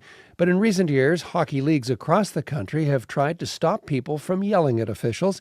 As the CBC's Lane Harrison explains, high-level minor leagues in Ontario will join them this season. 18-year-old Harry Smith is a ref with the Greater Toronto Hockey League. Now a seasoned official, he's used to being yelled at on the job, but he says not every ref handles it well. It's really difficult, so people tend to give it up. That's something both the Greater Toronto Hockey League and the Ontario Minor Hockey Association are trying to stop this season. Both leagues will have young or inexperienced officials wear green armbands. The OMHA's Dave Wedlake says they're a reminder for parents and coaches. As they're in the building watching these young kids play, we also have young people officiating. So remember to take a breath. The GTHL piloted the idea in house leagues last winter and is expanding the program this fall. Smith thinks that will be a positive for the league. Now there's something here telling me and reminding me that it's a human, that it's someone that's trying to learn something. He wants frustrated hockey parents to remember that refs want to do their best, just like the players. Lane Harrison, CBC News, Toronto. And that is the latest national and international news from World Report. Remember, for news anytime, our website, cbcnews.ca. I'm John Northcott. This is CBC News.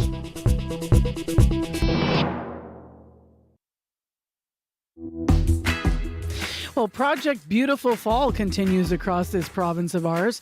Good morning, everyone. I'm Mercy Marcusa. It is going to be a lovely Friday in Manitoba. It's 14 degrees in Winnipeg downtown. That's where we're sitting in our CBC studios on 89.3 FM, 990 AM on the app and on YouTube. This hour on the show, a new report says that up to 85% of leg amputations performed on people with diabetes were avoidable.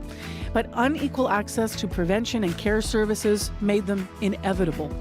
We'll have more in that report and what an equitable diabetes care system could look like, so stay tuned for that.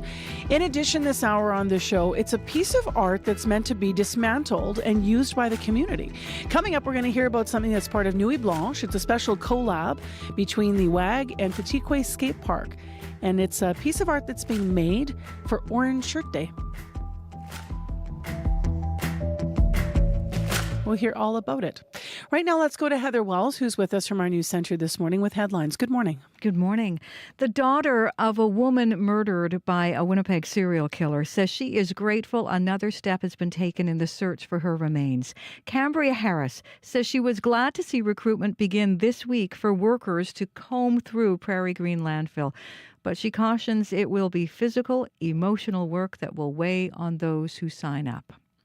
A Winnipeg healthcare support worker says she was left frustrated by Manitoba Premier Wab Kinew's messaging yesterday. During a news conference, the Premier commented nobody loves healthcare workers more than him.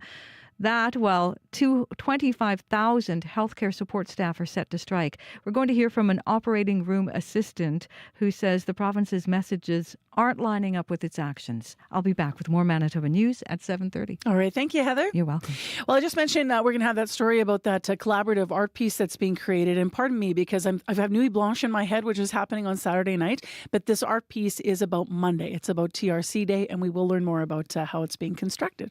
But if you are going to Nuit Blanche tomorrow night, let's find out more about the weather into today and tomorrow. Looking great. Sunny skies in the forecast, I'll tell you, with temperatures ranging from cool 15 in Churchill to warm 25 in Brandon. Right now, the airport is seeing 8 degrees, and downtown at the Forks, it is 14 under clear skies. The sun trying to make its appearance already. We're expecting sunny weather today with the high getting to 23 for the city. This afternoon, it will be a bit breezy as the winds will be shifting ranging from the southwest, while it's going to be cooler than yesterday.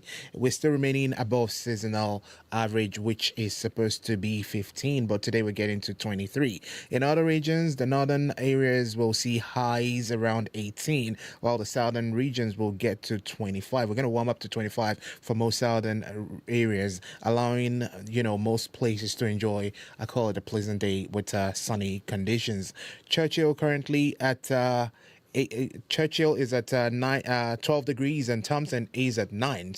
And down south we're seeing temperatures most regions dropping by 1. Brandon is at 5, 8 in Dauphin, 7 in Gimli, 9 in Steinbach, and 9 in Morris. But right now, Winnipeg, we are at 14, warming up to 23.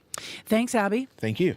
Just before we look at traffic, Corey, I actually think we should do a listener line on the story that's in the news about minimum wage. So we've been talking all about it, the affordability thing that came out this week, the report that Heather's nodding to in her newscast. We also had interviews about that and interviews about rental rates and how if you're on minimum wage, affording a 2-bedroom in this country is near impossible at the current rates. In Winnipeg, we were kind of an outlier. There were 2 neighborhoods where you could do so, but that was digging into that. Then they started to analyze the types of properties that you'd be renting in comparison to others. So I'm wondering whether or not people want to weigh in on minimum wage, because we have also the Chamber in the news this morning talking about how concerning that could be for small businesses. Should minimum wage go up by, they're saying $4 to get to the threshold that will be needed when you look at the current costs facing people. So I'm just wondering about minimum wage. Do you make it? How are you doing making it? Are you a business owner paying it? How are you doing paying it? What are your thoughts about it if it were to go up? How would you absorb that cost into your business? So any perspective welcome, and all perspectives welcome on our listener line, 788-3205. You can read more about the story at cbc.ca/Manitoba. And of course, in the news this morning, we'll hear more. But 788-3205. What are you thinking around minimum wage in this province? Do you make it? How's it working for your family and your life? And again, business owners, love to hear from you too. All right. You have been waiting patiently to talk about traffic. Yes. And really, actually, there's not too much to talk about so far this morning. It's actually been pretty quiet. Haven't heard any major issues. But if you're out there, you see something going on, give me a call on the CBC commuter line. That number, 204-788-3093.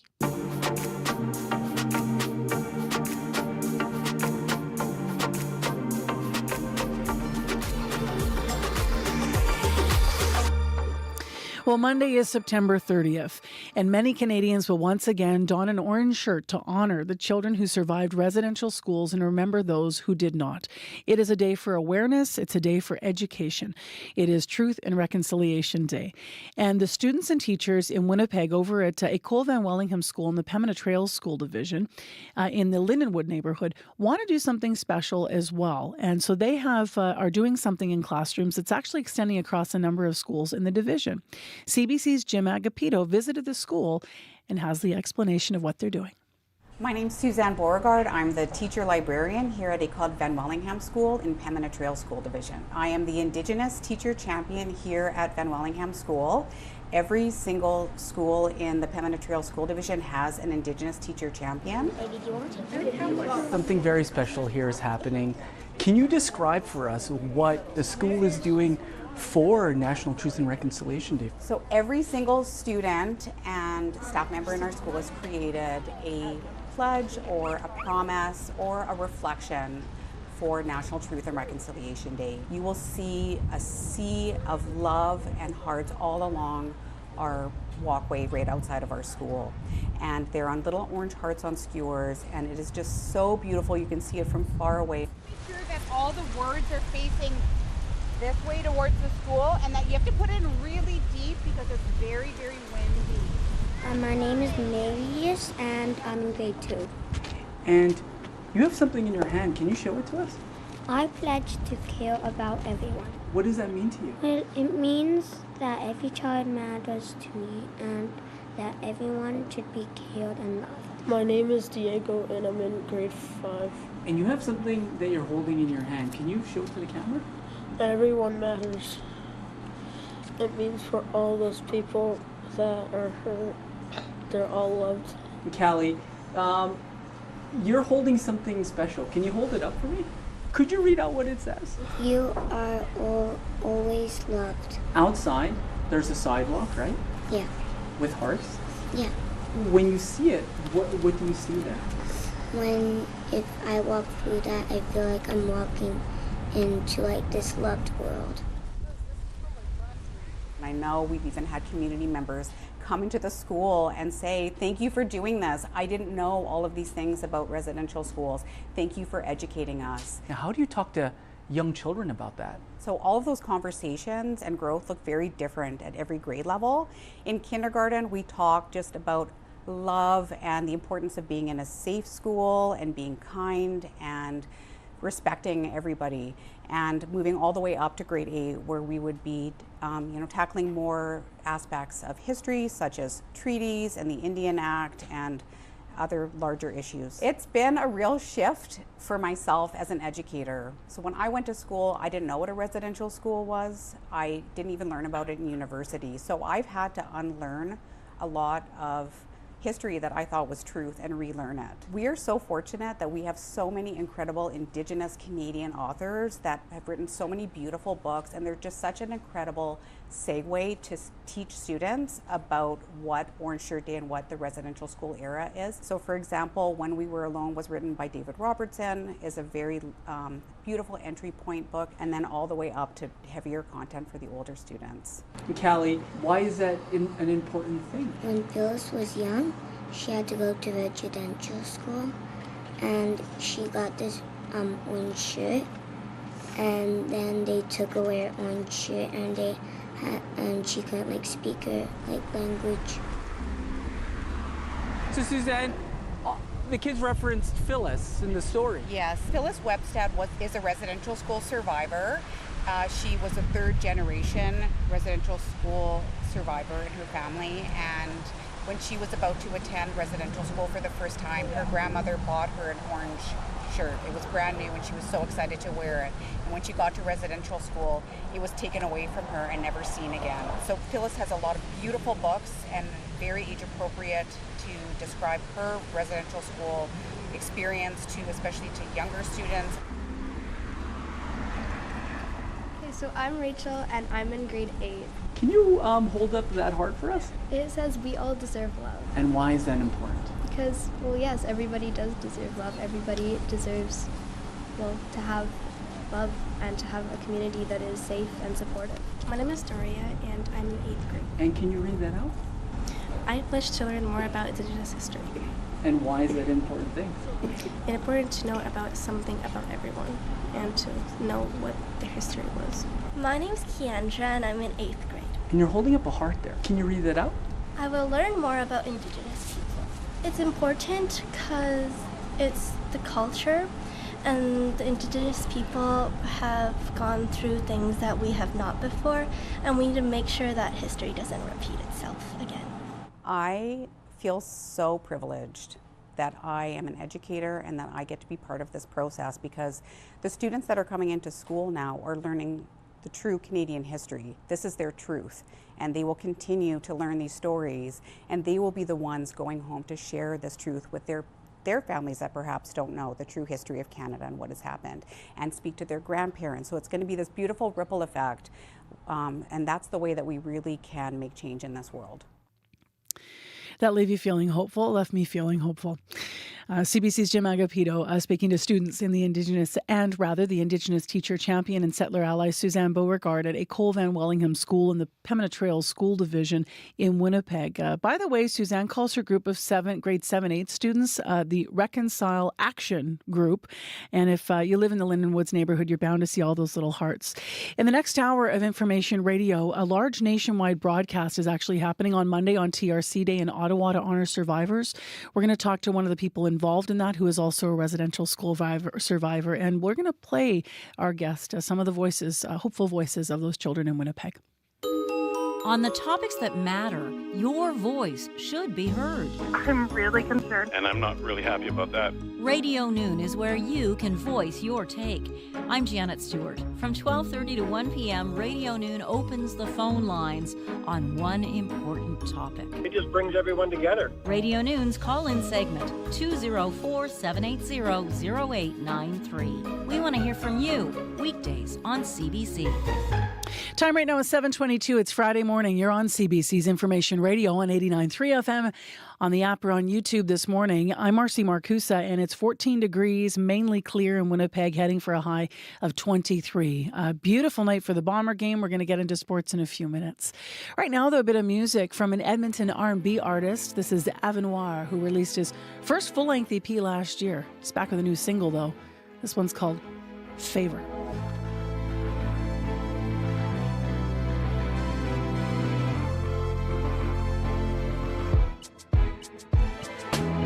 Looking at you, it must be fake. You should see it through my eyes someday. I'm losing my time, babe. Yeah. It's the affliction of your beauty, see. It's a whole lot of vacancy, so I'll be more than just a memory. 'Cause I ain't here to waste your time. Tell me who you're gonna ride for. Truth be told, I'm still the realest one that you know. And I won't do you no wrong. I know you're hearing all the wrong things. I can love you the right way if you decide. You ain't rolling no dice with me. Everything's conditional, yeah. You ain't got anything to say. We should cross through time and zones. Gain the time that was thrown away. You could tell I came for you, nothing else, so let me be. The reason that you feel secure, you're all alone. Tell me who you're gonna ride for. Truth be told, I'm still the realest one that you know. And I won't do you no wrong. I know you're hearing all the wrong things. I can love you the right way if you decide. You ain't rolling no dice with me. Up in my face, now you true to that. We opposites, right, but we do it right. Speak to my soul, 'cause you stay on my mind. Since I met you, if I talk about love, could you handle that? Show you could trust in the things that I do. Never doubt in the way that I move. Tell me who you're gonna ride for. Truth be told, I'm still the realest one that you know. And I won't do you no wrong. I know you're hearing all the wrong things. I can love you the right way if you decide. You ain't rolling no dice with me. Out of Edmonton, Avenoir's latest single is called Favor. It's my segue to ask who's favored in the game tonight between the Bombers and the Edmonton Elks. Man, Scott Reguer, they've got gorgeous weather to play this football game tonight in Winnipeg. It's a beautiful thing this time of year, pigskin. But do we play Edmonton artists on the show the night that the Elks are in town? That might have been a foible, but we really like that tune. Yeah, it's a nice tune, no doubt about it. But, Well, we got to give them something because we're not going to give them the game. How's that? Well said, well said. There's a segue. Shall I launch into things? Yeah. Yes, I will, as that's why I'm here. Tonight's game set to be, there's streaks on the line here. It's set to be, Marcy, the third consecutive sellout for Winnipeg, which means they're once again on track to lead the league in attendance. A win, meanwhile, would clinch a postseason berth, which would mean 8 straight playoffs made for the Blue and Gold. However, the most impressive streak might be the individual one by Oak Park High and University of Manitoba alum Nick Dembski. He has registered at least one catch in 67 straight regular season games. The last time he didn't manage one was in July of 2019. Zach Collaros, the quarterback slinging passes to Dembski for most of that streak, was asked about it. I think he keeps getting better and better at, just receiver routes, his overall understanding of the CFO game, what defenses are trying to do to us, as well as just, when there is a play design catered to him, he usually makes a play on it. So just a special football player, one of the best I've been around. I mean, we could put him in at running back in a pinch, because he knows his protections. He was a running back, I know, here at the university. There you are. Zach Collaros, who will be behind the center tonight, 7 o'clock kickoff. Clear low of 9, and our daytime high is 23 with sun. Lovely, lovely stuff today. Perfect. For going to the game. Absolutely perfect. On behalf of all Canadians, do we have to talk about golf and what happened here? Go ahead. Well, yes. Short answer. The President's Cup underway in Montreal, Marcy. This pits the best players from the United States versus the best from anywhere else in the world. That's not Europe. Historically, things have not gone well for the non-American team. And that was the case on day one, where the U.S. took a sizable 5-0 lead. Taylor Pendrith was the top performing Canadian, who, along with his South African partner, narrowly lost their tie 3-2. To feel the love of the home crowd being in Canada was really neat. We need to get louder, I think, the next few days here and really feel the home support. But it was really cool to shake Wayne Gretzky's hand on the first tee and then hit my first tee shot. But yeah, we've got some work to do. The great one, not the only celebrity on hand, Marcy. So was the former Prime Minister Jean Chrétien and martial arts legend Georges St-Pierre. Perhaps that accounts for the feisty atmosphere then at Royal Montreal. South Korea's Tom Kim was all shouting and fist pumps in his match up against world number 1 Scotty Scheffler. At one point, after he finished his hole, Kim walked directly up to the next tee box as if to say to Scheffler, "Hurry up." I would cry You're if a I were... golfer. What do you think about that etiquette, quote unquote etiquette? I don't know. You know what? In all these tournament plays, especially when they're country-based and such, they always get fired up, and golfers for the rest of the year don't. They eat their bananas and walk calmly hole to hole. But I would just say I would cry if I were paired against Scotty Scheffler this year. Yeah. Things generally don't turn out well. All right, let's finish with baseball, where it's been a case of the good, the bad, and the ugly, I think, heading into the final weekend of the Major League season, right? Yeah, the good, surprise, surprise, centers around Shohei Ohtani, Marcy. This is the first player in history, of course, to hit 50 homers and steal 50 bases in the same season. And last night, Shohei led his Dodgers to the division title. The bad also involves Ohtani, or at least the guy who says he caught the Japanese slugger's 50th home run ball the other night. Max Mattis claims the ball was ripped out of his hands by another spectator, and that spectator, Chris Belansky, hopes to make millions today when the auction house he hired will sell it to the highest bidder. But even that is not the ugly. And the ground ball will end things. One more win for the Oakland fans. Oakland Athletics saying goodbye to their city last night after 57 largely successful seasons. Their owner heading for greener pastures, financially greener pastures, Las Vegas. Such a proud sports city for so long, Oakland, but these are tough times. Yeah, thank you very much, Scott. All right, take care. We'll talk to you on Monday. Sounds good. That's Scott Rickere with Morning Sports on CBC. Coming up, we're going to learn about a special piece of art that's meant to be dismantled and used by the community. We'll hear how it's being created in Winnipeg on Monday. If you need us in traffic, 788-3093 and your CBC Winnipeg News is next. This is CBC News. Good morning. I'm Heather Wells in Winnipeg.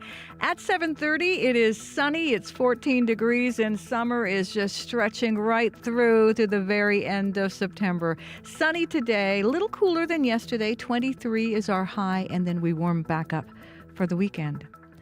The daughter of a woman murdered by a Winnipeg serial killer says she is grateful another step has been taken in the search for her remains. Cambria Harris says she was glad to see recruitment begin this week for workers to comb through Prairie Green Landfill. That's the dump north of Winnipeg, believed to contain the bodies of Morgan Harris and Mercedes Myron. Cambria Harris says she has been hearing for many months from people who want to take part in the search, but she cautions it will be physical, emotional work that will weigh on those who sign up. This is not just a searching of a landfill. You're going there for not only the retrieval of remains, but to hopefully help bring a family closure, to finally put an end to that grief that they've had for so long. The province says emotional support will be available to those who are hired. A Winnipeg healthcare support worker says she was left frustrated by Manitoba Premier Wab Kinew's messaging yesterday. During a news conference, Kinew commented, "Nobody loves healthcare aides more than him." This while 25,000 healthcare support staff are set to strike. Operating room assistant Tracy Drexler says the province's messages aren't lining up with its actions. We're walking off the job in 2 weeks. It doesn't matter how many you hire. Retention is a problem because nobody wants to do this job for $20.09 an hour.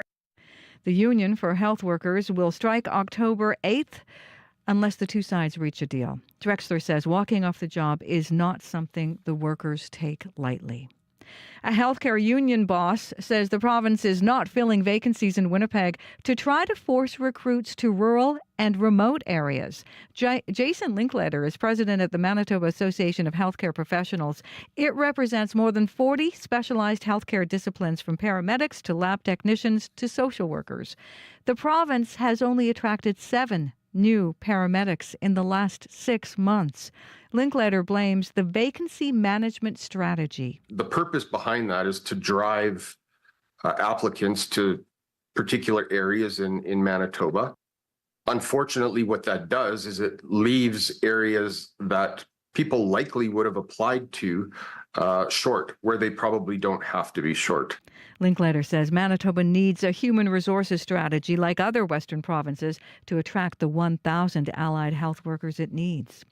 Manitoba saw more than double the national average of diabetes-associated leg amputations between 2020 and 2023. That's according to the Canadian Institute for Health Information. The numbers show age-standardized rates of diabetes-associated leg amputations were 19 per 100,000 in Manitoba, compared to 9 per 100,000 nationally.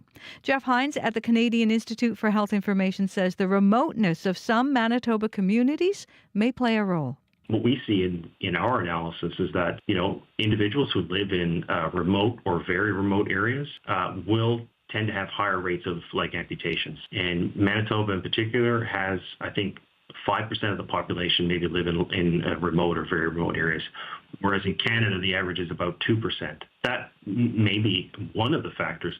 Hines says amputations are in many cases avoidable with access to early screening and appropriate clinical care. Former U.S. Secretary of State Hillary Rodham Clinton is on CBC Radio's The Current this morning for a wide-ranging interview with host Matt Galloway. Among issues discussed is the crisis in the Middle East and Israeli Prime Minister Benjamin Netanyahu. You mentioned the leadership of Israel. Is Benjamin Netanyahu an obstacle to peace? Yeah. Yes, of course he is.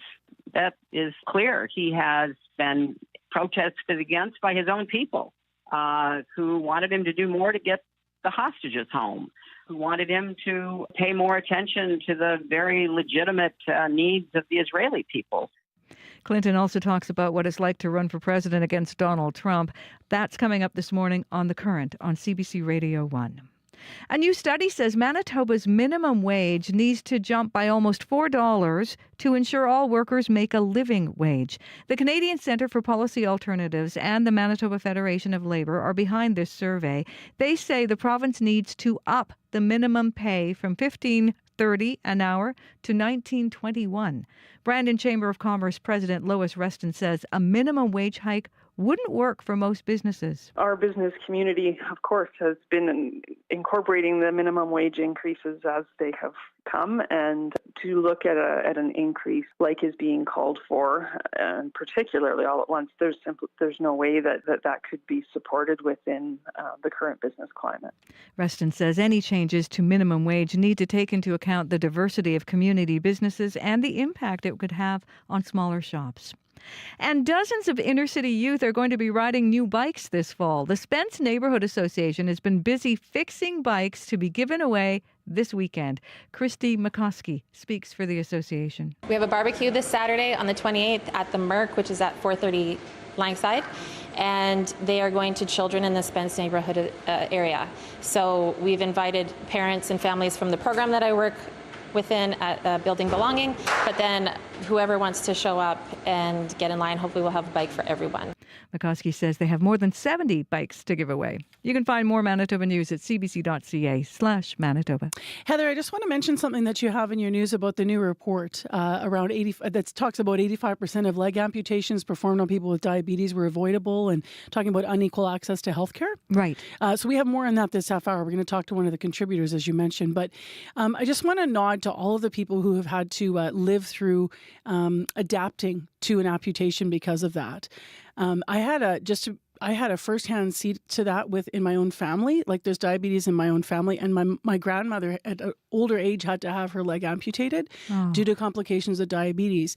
So just watching her sort of rehab through that and be a champion and have her life be ongoing, and then also the complicated nature of understanding that your disease can put you at risk for something like this, and what maybe this is years ago, but what she or maybe the family would have wished we knew in advance, and what care, would have really helped and prevented that.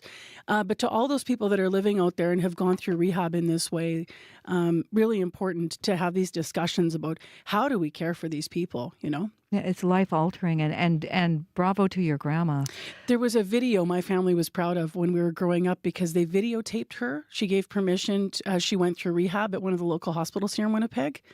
And I've always wished I could find that video because we never found it for my family, but I would love that. It would mean so much to my mom to see that, Absolutely. Yeah. Oh, how nice. So maybe someone's listening and you work in the archives at a hospital.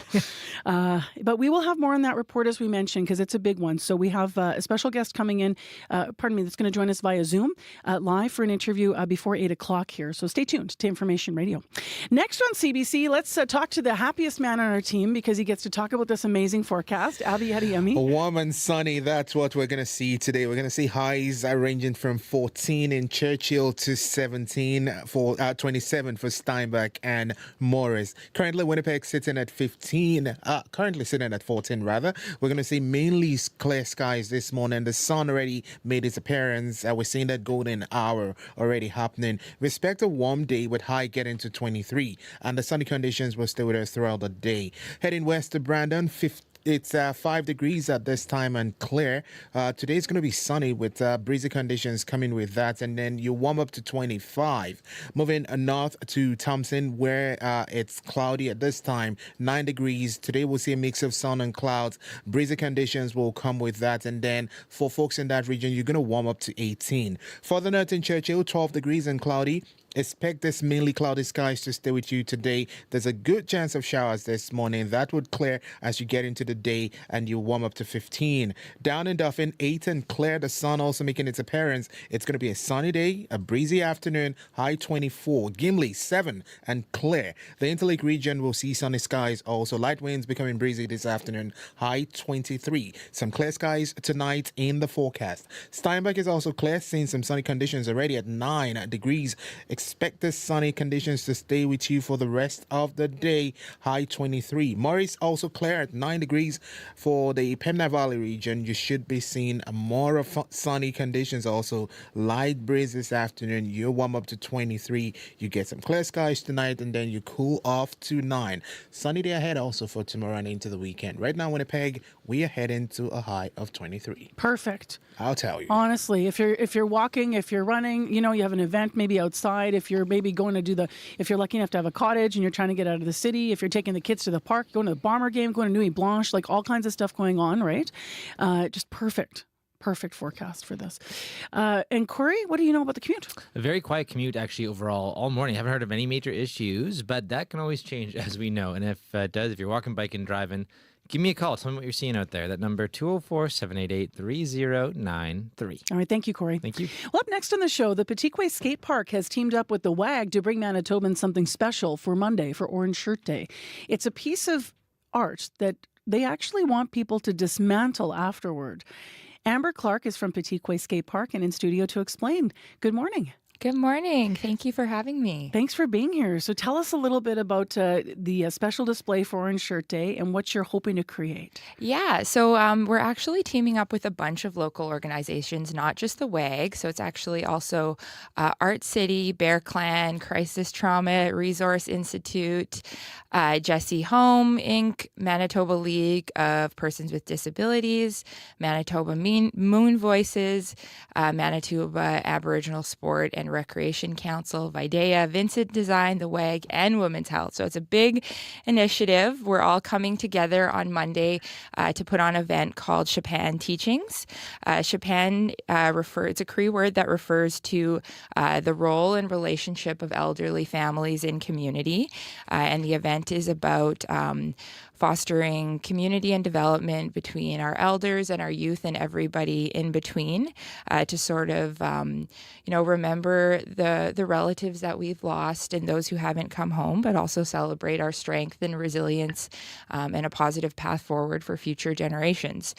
So one of the things that we're doing, in part of a bunch of the other things going on with the event, is having a display of youth-size shoes. So Cookham Louise McKay is bringing one of her big star blankets, and we're going to be laying the shoes out just kind of near the event by the stage in the field at the Forks. And then after the event, all of the shoes are going to be donated to Nijimakwa School here in Winnipeg. I love the idea behind this. Where did it come from?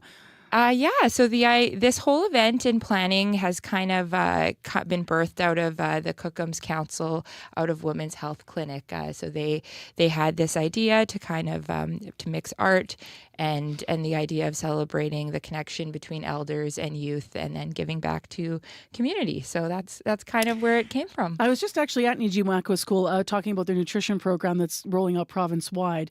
So I'm trying to remember the ages of the kids, because I'm trying to imagine It's K to 8. the sizes of the shoes that we might need, right? Yeah. So K to 8. And so what sizes of shoes and what condition are we looking for here, I guess? I'll apologize. I'm not a parent, so Parents I don't know what Me size neither. I'm like, how big kindergarten do your to feet grade get 8. at grade I had big shoes when I was a did kid. I. So let's just assume that Yep. grade 8s could have large shoes and kindergartens could have small. And we'd love to have donations of new, if possible. But if you do have lightly used shoes, we'll still take those, even if they're not distributed at the school. We have lots of children and youth and folks we can give shoes to at the skate park. Tell me a bit more about the significance of this on Orange Shirt Day, being made for school children and being made of shoes. I think that, there's obviously the obvious connection about, this was an educational institution that caused a lot of havoc, and was used as a genocidal tactic. And so this is kind of like an opportunity to reclaim that and reclaim our education and our identity for future generations as Indigenous people. My grandmother went to residential school in Pelican Falls, just outside of Sioux Lookout. And I know that for me, this is special because there was a lot that happened to her there. And I think for her, she's passed, but to know that future generations are reclaiming what education means. And, there was no education in those schools, and we've reclaimed that and can make it a positive thing for future generations. And we're still here, and we're healing, and we're strong, and we're better than ever. The shoes that are laid down on this blanket, as you described, then they'll all be sort of, I guess, wrapped up then and delivered to the school? Yeah. Afterward? Yeah. What else are you doing on Monday? You started by talking about some of the things, but tell me a little bit more about some of the details of what you're most excited about. Yeah, so the event starts at 11. We're going to have a sacred fire and a ceremonial opening, and then MASRC is going to be doing some traditional games with the youth in the field. We'll also be simultaneously having a skate competition and skate lessons at the skate park right beside at the Forks. And then in the evening, there is some speakers, some performers, some comedians. I've heard there's going to be an Ojibwe Elvis. So we're really using, laughter as good medicine, and celebrating, not just using this as an event to celebrate the future and positivity and strength rather than just shining light on the pain. I love the variety of things going on in our community on Monday. Yeah. As you said, just nodding to all the different emotions that truth and reconciliation bring, and the hope moving forward, as well as understanding, learning, and never forgetting, where we're at in the truth of this country's history. So for the shoes themselves, not that I'm fixated on it, but I forgot to ask about, you said they can drop them off on Monday, right there when you're building this, but also they can do it in advance, right? Yeah, so you can drop by Petaquay Skate Park in the old Staples in Portage Place Mall. Between now and Monday, we're open from 1 to 6 today, 12 to 3 tomorrow, and then 10 to 1 on Sunday. Or like you said, you can bring shoes on down with you to our events on Monday. Thank you very much for coming in, Amber. Appreciate having you here. Yeah, you're welcome. That's Amber Clark, live with us on CBC in studio on the board of directors for the Petaquay Skate Park. So the display we've been talking about will be constructed Monday's TRC Day, September 30th. We're talking about the CN stage and skate park right at the Forks. You've either been there there, stopped there, or passed it a million times. So check out there on Monday. And if you do have shoes that you can contribute to this, new shoes for the students in Nijimakwa School, their ages K to 8. And you can also bring them to the skate park or Patikwe throughout the weekend, as Amber mentioned. Orange is not simply a color. It's an acknowledgement of truth, a shade of support, a step towards reconciliation. Join residential school survivors and allies September 30 at the Wasay Healing Center's Orange Shirt Day Walk for Survivors and Powwow, proudly sponsored by CBC. Walk starts at 11 a.m. at the Forks. Powwow is at 1 p.m. at the RBC Convention Center. Support truth. Step into reconciliation. Visit cbc.ca/Manitoba/community for more. We carry a world of information in our pockets because we want to know. Breaking news that shapes our world. Staying on top of stories around the globe. And connected close to home. It's news you can trust. Delivered when you want and where you want. On Canada's News app. Now with CBC Radio 1. Local and live. Download the CBC News app for free. Time right now is 12 minutes to 8 o'clock on 89.3 FM, 990 AM on the app or YouTube. Beautiful clear sky this morning once again. We've had a gorgeous week here. In Winnipeg, sunny and a high of 23. Right now, Brandon is clear and 5 degrees. And in Thompson, it's mainly clear as well after some overnight rain. And it's 9 degrees for you up in Thompson this morning. Well, next on Information Radio, let's look at something that we've been hearing about in the news. A new report that shows that in Manitoba, diabetic amputation rates were double the national rate from 2020 to 2023. The report is called Equity in Diabetes Care, a focus on lower limb amputation, and it was published this week by the Canadian Institute for Health Information, or CIHI. Now, it also found that up to 85% of the yearly diabetes-related amputations in this country could be prevented. That's if appropriate care and prevention services were equally available across the country, which, of course, as we know, they're not. Erin Pecora worked on the report. She is a program lead with the population health team over at CIHI, and she joins us via Zoom. And just making sure we can see Erin for our interview this morning. We're just making sure our Zoom is up there. There's Erin. Hi, Erin. Good morning. Thank you so much for being with us today. Thanks for the opportunity to show this work. Some of these numbers are they're big numbers, and they can cause some big concern. Tell me a little bit about what the main goal was as you set out to do this work, looking at this. Yeah, so our analysis is using hospital data to look at the number of leg amputations that occur annually related to diabetes in Canada. We looked at these because they're largely preventable complications. They also have a significant impact on patient lives, and they're quite costly to the health system as well. So health system can track the number of amputations to look for ways to improve care for people with diabetes. They also need to know who's experiencing the complications. So that's really why we took an equity perspective to look at who's experiencing these amputations. So what did you find in terms of how Manitoba compares to other provinces and territories in terms of this? Yeah, so it is difficult to compare across the provinces. Each province is quite different in terms of their characteristics. For example, Manitoba has a larger proportion of people living in remote areas. We found the rates did vary quite a bit across Canada, with Manitoba having one of the higher rates. I just say that, we're seeing leg amputations across the country. And so there's room for improvement within all provinces, particularly when you look at populations that are living in neighborhoods with lower income levels, for example. What were the biggest findings? I mean, I cited a couple of statistics, but please feel free to reiterate those and tell me what you found were the biggest, most important findings out of our province in particular. Right. So nationally, we see about 3,000 leg amputations each year. In Manitoba, it's just over 200. We also saw that the cost per hospital stay is quite high. So they on average cost hospitals about $46,000, $47,000. And again, we saw rates about 3 times higher in lower income neighborhoods. In Manitoba, the rates were about 7 times higher. What sense are you making of that? Is that just straightly come down to service, and maybe obviously we have data that shows higher rates of diabetes in some of our northern communities, in Manitoba? So I think these inequalities are due to a number of intersecting factors. We know in Canada, many Canadians are having challenges accessing primary care. We see from the survey data that those living in lower income neighborhoods are having even more, less likely to have a primary care provider.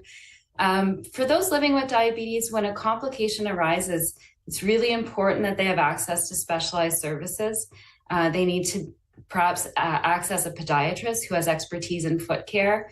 And these services are not necessarily covered by provincial health insurance programs. So there can be out-of-pocket costs associated with these required services. So some of it is if I'm hearing you correctly, I mean, it's also catching it early. You know, as you mentioned, those specialists, which obviously people would have to be traveling for the most part, probably to Winnipeg from communities to visit and to see. And then that can become very complicated very fast. What are the other ways that, these types of amputations might be avoidable? Right. So you're right on timing. So there's an expression, time is tissue. It's really critical to access care.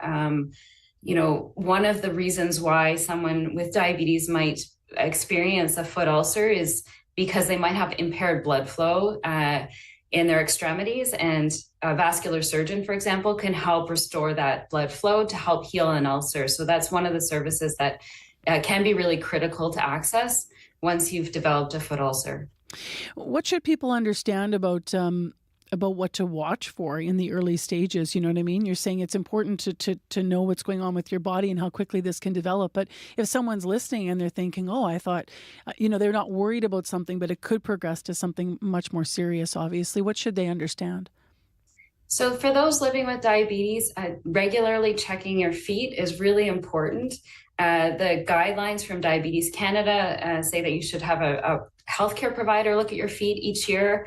And that involves taking your socks off to have the provider look at your feet. They're looking for things like calluses or areas that might be more warm, a suggestion of some underlying problem. It's an interesting thing. I was mentioning earlier, Aaron, that my family has diabetes, and within it, in generations, my grandmother had her leg amputated due to complications. But I know that there was a whole thing in discussion around, like, there can be almost, you also psychologically have to, like, get over sort of not wanting to show someone your feet if you're starting to have a problem, and just encouraging this as a normal part of healthcare if there's someone there that can help you. What do you hope comes out of the report now that this is out there and published? So, we're putting this out there so that health systems can look at their data and understand where they can improve care for people living with diabetes, and especially take into consideration those who might have social or financial barriers for accessing care. What else stood out from you from the stats that were gathered? I know we talked about Manitoba specifically, but countrywide, were there other things that stood out for you in the report?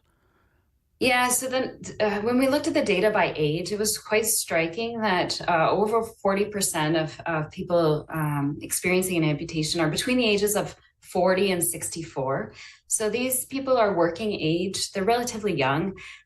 So to manage a foot ulcer or to recover from an amputation, this would really involve taking time off work. Having an amputation has a significant impact on quality of life and mobility. Can also have a significant impact on mental health. So if people don't have the social support or the financial means to recover from an amputation, you can see how this would have a big impact on someone's life. Anything I didn't ask you about? It's a big report, so that you really want to mention this morning that you feel people should hear? I think there are clinically established guidelines. And so, having access to primary care so that you have the support that you need to follow those guidelines and have your feet checked annually is really important. Thank you very much for joining us. Appreciate your time today via Zoom. Thanks for the opportunity. That's Erin Pecora with the Population Health Team at Canadian Institute for Health Information, or CIHI. If you want to read this full report on equity in diabetes care, you can visit cihi.ca, which is CIHI.ca. And if you have a story to share about maybe you have diabetes running in your own family, maybe you've had success either finding healthcare services that helped you prevent something more serious happening with your disease, or if you have a story about rehabilitation and going through this after you maybe lost a limb yourself. If this has affected your family, we would love to hear your story. You can always reach out to CBC at radio 893 at cbc.ca if you'd rather write to us. And you can call us anytime at 788-3205. It is now 3 minutes to 8 o'clock on CBC, and we have national and international news coming up momentarily on World Report. But first, let's go back to our CBC Manitoba News Centre live this morning and find out what's developing with Heather Wells. Good morning. Well, a Winnipeg healthcare support worker says she was left frustrated by Manitoba Premier Rob Canute's messaging yesterday. In a news conference, Canute commented nobody loves healthcare workers more than him. While 25,000 healthcare support staff, though, are set to strike in just a couple of weeks. Operating room assistant Tracy Drexler says the province's messages are not lining up with its actions. Dozens of inner-city youth are going to be riding new bicycles this fall. The Spence Neighborhood Association has been busy fixing up bikes to be given away this weekend. They have 70 to be given away. We'll hear more in our next local news at 8:30. All right, thank you, Heather. You're welcome. Well, I keep mentioning that we've got Nuit Blanche and the Bomber game and all kinds of stuff going on this weekend, and the weather could not be better. Sunny today, a high of 23. Clear tonight, low 9. Sunny tomorrow, 27. Sunny on Sunday, 28. And winds are calm throughout, so the big windy day was yesterday, so it's looking pretty good. Mainly clear right now. It's 14 degrees in downtown Winnipeg as you make your way to work for your Friday morning. How'd we get here last Friday in September? Wow. The drive, by the way, or walk or bike seems to be good. Your morning commute looking good. Call us if you see any problems out there. If you're in the city of Winnipeg or if you're in another community in Manitoba and you have something big to report, 788-3093 is where you can let us know what's going on. Well, our ongoing coverage of the upcoming Truth and Reconciliation Day, which is on Monday, of course, September 30th, continues after 8. On Monday, there's a nationwide broadcast called Remember the Children. It's going to be happening in Ottawa. We're going to talk after 8 to one of the people who's going to be co-hosting the day, who also himself is a residential school survivor. So it's personal for him, as well as important to get the message out about exactly what's going to be happening at this event and where you can watch and listen to it. So stay tuned. That's coming up for us after 8 o'clock. I'm Marcy Marcusa, and World Report, as mentioned, is next.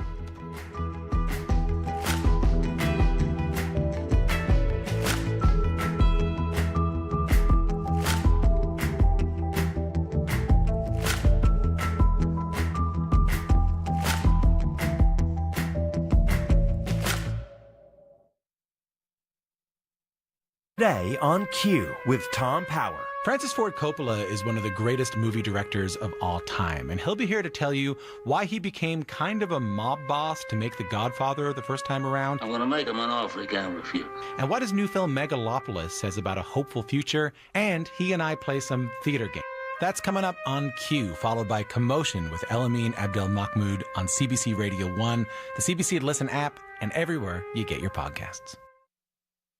The CBC News is next. Coming up in half an hour, it's The Current. I'm Rebecca Zandbergen. If there is anyone who knows the challenges of racing for the White House against Donald Trump, it is Hillary Clinton. Her advice for Kamala Harris in Hillary Clinton's interview with Matt Galloway, coming up on The Current. This is World Report. Good morning, I'm John Northcott. We begin in the southern United States, and devastation after being hit by one of the biggest storms to ever cross the region. Helene slammed into Florida's northwest last night as a Category 4 hurricane. It was downgraded to a tropical storm as it moved through Georgia, where it's prompted a flash flood emergency in Atlanta. So far, there have been 4 storm-related deaths, 1 in Florida, 2 in Georgia, and 1 in North Carolina. The CBC's Katie Nicholson joins me on the phone from Florida's capital, Tallahassee. Katie, what's the damage from Helene in Florida so far? Well, in my immediate area, I can tell you there's lots without power, and that is the case for more than 2 million people across 4 states and about 1 million people here in Florida. Power outages started early, down trees, down power lines. And around midnight last night, we saw huge branches just flying across the road like they were windsurfing. Crews really waiting now until daybreak to get a handle on the damage and really start on returning power. And there was intense flooding. Despite evacuation orders, those first responders found themselves making watery rescues throughout the night. But the conditions were just so dangerous in other areas that police had to send out alerts essentially saying it wasn't possible to respond until after the storm subsided. Helene made landfall fast and hard just east of us, deeper into the Big Bend area around Perry, and there are concerns about what that morning light is going to show in terms of damage in that area. We heard that this would be a catastrophic and deadly storm, and it was. Last night, Governor Ron DeSantis confirmed the first death near Tampa, where a sign blew onto a car. When Floridians wake up tomorrow morning, we're going to be waking up to a state where very likely there's been additional loss of life, and certainly you're going to have people that are going to lose their homes because of this storm. Now, Tampa saw a lot of high waters as well. The storm surge pushed water to its highest level ever in the city's history. Katie, Helene is now a tropical storm, but many in its path still facing considerable risks. What can you tell us about that? Yeah, this is still a big, wet and windy threat. There are flash flood warnings for a number of areas and fears of heavy rainfall, inland flooding, even landslide in the Appalachian Mountains that connect Georgia, North Carolina, and Tennessee, and that is where the focus is today. Katie Nicholson in Tallahassee, Florida. Thanks, Katie. You're welcome, John. Donald Trump says he will meet with Ukrainian President Volodymyr Zelensky today. Campaign officials had said that the meeting was unlikely.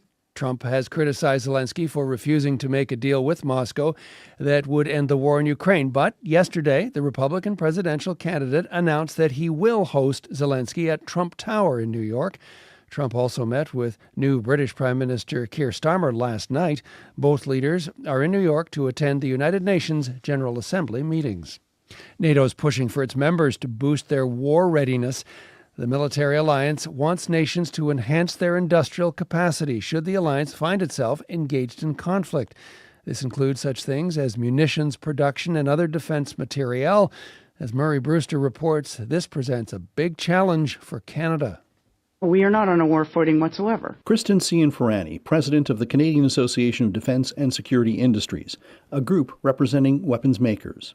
This week answering MPs' questions about the state of Canada's arms production and the significance of NATO's call for nations to deliver definite plans to boost defence capacity. A strong, resilient defence industrial base is a new element of NATO burden sharing. That is significant because Canada has struggled to meet NATO's 2% defence spending commitment. Now it's being asked for plans to boost weapons production, something the country has not considered in great detail since the Second World War. You can say this is something we should definitely be thinking about. Vincent Rigby is a former National Security and Intelligence Advisor to the Prime Minister. While Canada has a Defence Production Act and the new defence policy promises more cooperation with companies, it has, according to documents, no overarching plan to mobilize government, the economy, and society in a way Ukraine has been forced to do. We better have our plans in place, including for mobilizing industry. One of the reasons Canada doesn't have a plan and hasn't given much thought is that during the Cold War it was assumed any confrontation with the Soviet Union would automatically have gone nuclear. Ukraine has shown long conventional wars are still possible. Murray Brewster, CBC News, Ottawa. Canada's gross domestic product was up 0.2% in July, despite negative impacts from wildfires. Now, this is an improvement for Canada. In June, there was essentially no growth at all. Here's CBC senior business correspondent Peter Armstrong. This is a pleasant surprise. Remember, the numbers for June showed the economy was stuck in the mud. It didn't expand at all. And economists had expected something similar in July, and yet here we are with a healthy gain and a broad-based gain at that. And this all came in spite of the wildfires we saw this summer that dampened economic activity. Retail trade was the biggest contributor. The public sector, now that includes educational services, healthcare services, public administration, that was all up as well. Now, all that said, the StatCan flash estimate for August shows this momentum through July is unlikely to hold, that we should see no growth again in August. And that fits into the broader picture of an economy still struggling under the weight of all those rate hikes we've seen over the past couple of years. Even as the Bank of Canada tries to get rates back down again, the concern is that the momentum in the economy is still acting to slow things down. The question, of course, is will it slow us all the way into a recession or not? Peter Armstrong, CBC News, Toronto. Family members and support workers of a BC woman who was shot and killed by police say they want answers. She was shot by an officer after allegedly barricading herself in a room with her child. John Hernandez has the story. We want justice. We are sad. We are angry. In a crowded meeting room inside a Surrey library, friends and support workers of Vanessa Valencia are speaking out days after she was killed by police. Valencia was a newcomer to Canada from Colombia. There is no justification for this. Nadia Revelo Bolivar, a fellow Colombian, organized a solidarity committee for Valencia. The community is going to fight for justice for her and also for her family. Valencia is described by friends and family as a loving mother to her 18-month-old daughter. Her support workers say she was in and out of women's shelters before moving back in with her husband earlier this month. In the early hours of September 19th, police were called to the home. RCMP says she was barricaded in a room, allegedly holding a weapon near a toddler. After an interaction with an officer, she was shot and killed. Angela McDougall with Battered Women's Services says she doesn't believe Valencia would have ever harmed her daughter and wants to know exactly what happened. We do not know if the RCMP attempted any type of de-escalation. BC's Independent Investigation Office, which looks into incidents of death or serious harm involving police, is trying to determine whether the lethal use of force against Valencia was necessary. John Hernandez, CBC News, Surrey, British Columbia. And finally, Canada's transit agencies are joining forces to call for more funding. From Vancouver to Montreal and beyond, major budget shortfalls could force transit lines to dramatically slash service. Elise Skura reports. $600 million in Vancouver, $561 million in Montreal, $355 million in Toronto, and here in Ottawa, $120 million.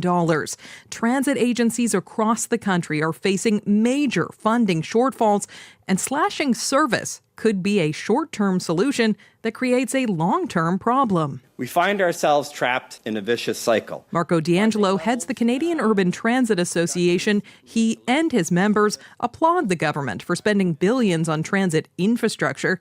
But what about money to run buses and trains? Still often emptier than before the pandemic, they argue. Public transit is not a luxury, it's a lifeline. It connects people to jobs and education and helps reduce congestion for those who drive. Andrew McCurran with Vancouver's TransLink argues that everyone who benefits should help pay. But he also knows the challenges. Ultimately, this is a political discussion, and it is up to policymakers to make the determinations on behalf of the public in terms of what's viable. MP Chris Biddle spoke to agencies on Wednesday on behalf of the department handing out this infrastructure cash. As for operational funding, he says, look elsewhere. We're not there to catch the ball for every time the Premier drops it, as much as they would like to. Pressure needs to be placed upon them. Elise Skura, CBC News, Ottawa. And that is the latest national and international news from World Report. You can listen to us live every morning on the CBC News app. Just tap on the local icon. I'm John Northcott. This is CBC News.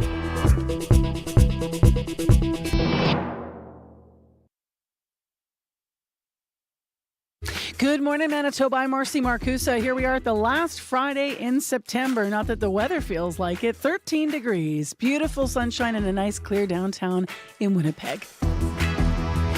You're listening to CBC's Information Radio, 89.3 FM, 990 AM on the app and on YouTube. This half hour on the program, a large nationwide broadcast will happen on Monday in Ottawa to honor survivors and remember the lives lost at residential schools. Coming up, we're going to talk to the co-host of the event about what people can expect and also how meaningful it will be to him as he is himself a residential school survivor. This is, of course, all part of our special coverage for National Day for Truth and Reconciliation on September 30th on Monday. So stay tuned. Also, we're going to revisit some of the voices of some students we heard from who are working on projects in their Winnipeg school to honor residential school survivors on TRC Day. So we'll hear a little from them. Right now, let's go to our news center. Heather Wells is in with headlines. Good morning. The daughter of a woman who was murdered by a Winnipeg serial killer says she is grateful another step has been taken in the search for her mother's remains. Cambria Harris says she was glad to see recruitment begin this week for workers who will comb through Prairie Green Landfill, but she cautions it will be physical, emotional work that will weigh on those who sign up. Manitoba saw more than double the national average of diabetes-associated leg amputations between 2020 and 2023. That's according to the Canadian Institute for Health Information. Jeff Hines at the Institute says the remoteness of some Manitoba communities may play a role. We'll hear more in our next local news at 8:30. All right. Thank you, Heather. You're welcome. Let's get into what's going on in the forecast here. Abby Adeyemi, what's going on? We are seeing sunny conditions already across the province, except for Churchill, seeing just partial clouds covering the sunshine. But right now, 13 in Winnipeg, the sun already made its appearance. We're looking forward to mainly sunny skies with just this little southwest breeze that will be felt here and there. And we're expecting a high of 23 today. I call it another warm day, though cooler than yesterday's high of 30. Now, as we move into the night, temperatures will drop to 9. In other regions, the northern region already seen sunshine, and down south we're seeing this beautiful sunny conditions. 4 in Dauphin, 4 in Brandon, 9 in Dauphin, 7 in Gimli, 9 Steinbach and Morris, and Winnipeg at 13, heading to a high of 23. Do you feel like a Friday bright? I do. Look at me. Feel bright. Look at me this morning. Wearing your Tweety shirt? Yep. I love that. Little Looney Tunes. You hear the Tweety birds enjoying the sunshine. Okay, you ready for another Friday bright? Bring it on. Corey Funk, bringing the bright from his toddler Cal, who apparently is learning how to say one of the names of our important rivers. Is that right? Yes, it's Assiniboine River. Oh, I should have got a little recording of him. He called it like a Assiniboine River. Yeah. What does he call it? A Boyne? He calls it Asboyne River. Asboyne River. Asboyne. So close. I think that's so cute. Yeah, it's very cute. Yeah, so cute. Yeah. What do you got for traffic? We've actually had a very quiet morning. Haven't heard anything on the commuter line, but that can always change. So if you're out there, you're walking, biking, driving, give me a call on the CBC commuter line, 204-788-3093.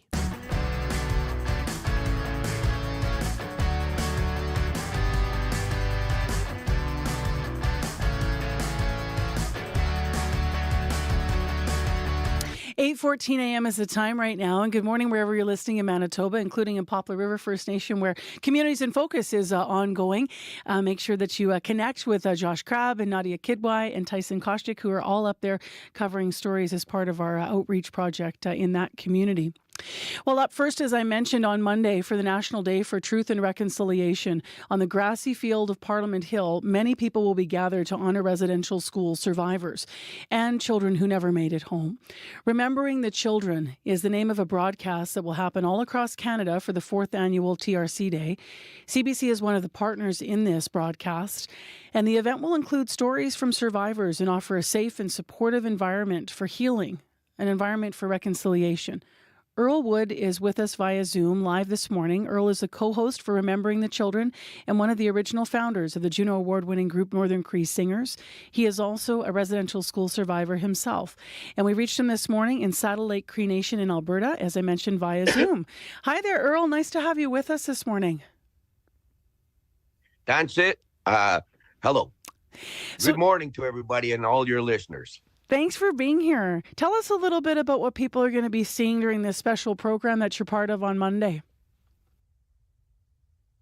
Well, Monday is going to be a very profound day across Canada regarding the Indigenous people and some of the truths. And it'll stand as a testament for reconciliation.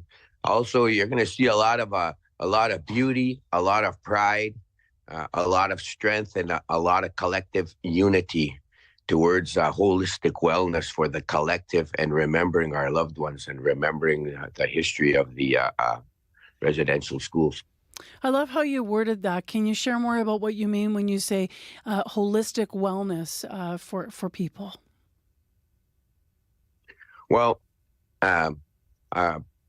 as an Indigenous man, I believe that everything on the earth is made out of the same liquids, metals, and minerals, and everything has spirit.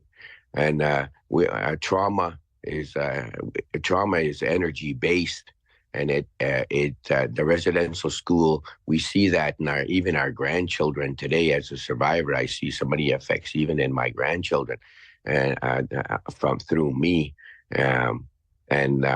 Being a very profound day as it's going to be, there's all kinds of. I hope everybody takes away something regarding love and healing from that day. It's going to be a very profound, beautiful day.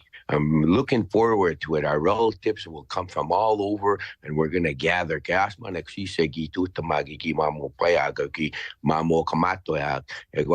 On that day,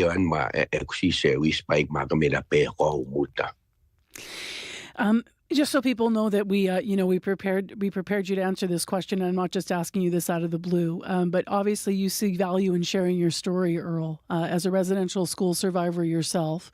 What would you like to share with listeners this morning about your story? Where did you go to school? Well, I went to a residential school called Blue Quills, and it was about 10 miles off the reservation here in Saddle Lake. We also had what they call a day school. I also attended that. It was run by nuns and priests. I think I went to that day school as well here. I remember they had a school here, and so that's where I went to school. And the school still stands. And incidentally, that school there, do you talk about our people's resilience? We turned that what was once a dark place into a place of light. That residential school now is a Indigenous university, and I'm proud of that fact. And that happened from a group of people that are no longer around, our elders, that took up the plight and took up the fight and carried it, and others came and carried it. That's how we get things. That's how we can move collectively forward to take that personal responsibility to that collective endeavor. And I believe that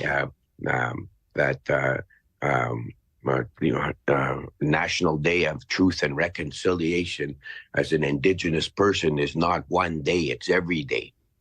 Every day we have to find that spirit in ourselves to continue and move forward for reconciliation and reclaiming our own selves as individuals. Every day we since then to now and to the future. And that's not just for us. That's for our grandchildren and our great-grandchildren and generations yet to come here. And every day we remember. It's not just one day we give up and we remember the children that are missing, that are still missing, and all them lineage ties and all that's been broken.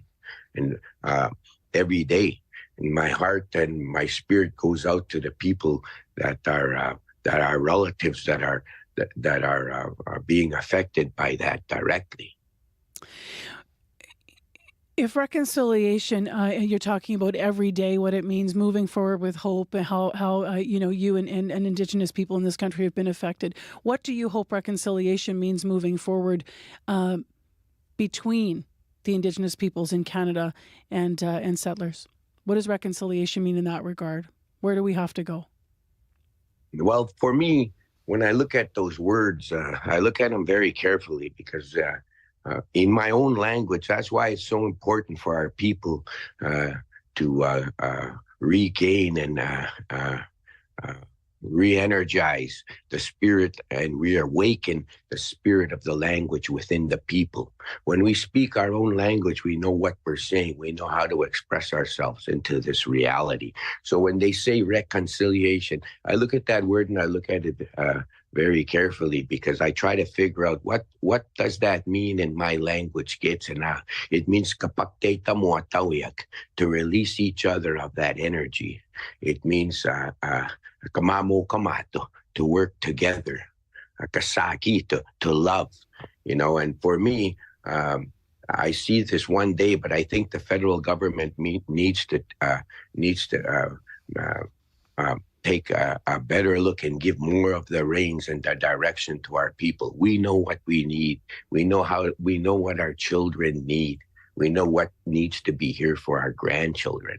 And if we leave them anything, we can leave them these ideals, and we can leave them these roadmaps to collective reconciliation. But if we leave them anything, we should leave them our language, because there lies the quintessential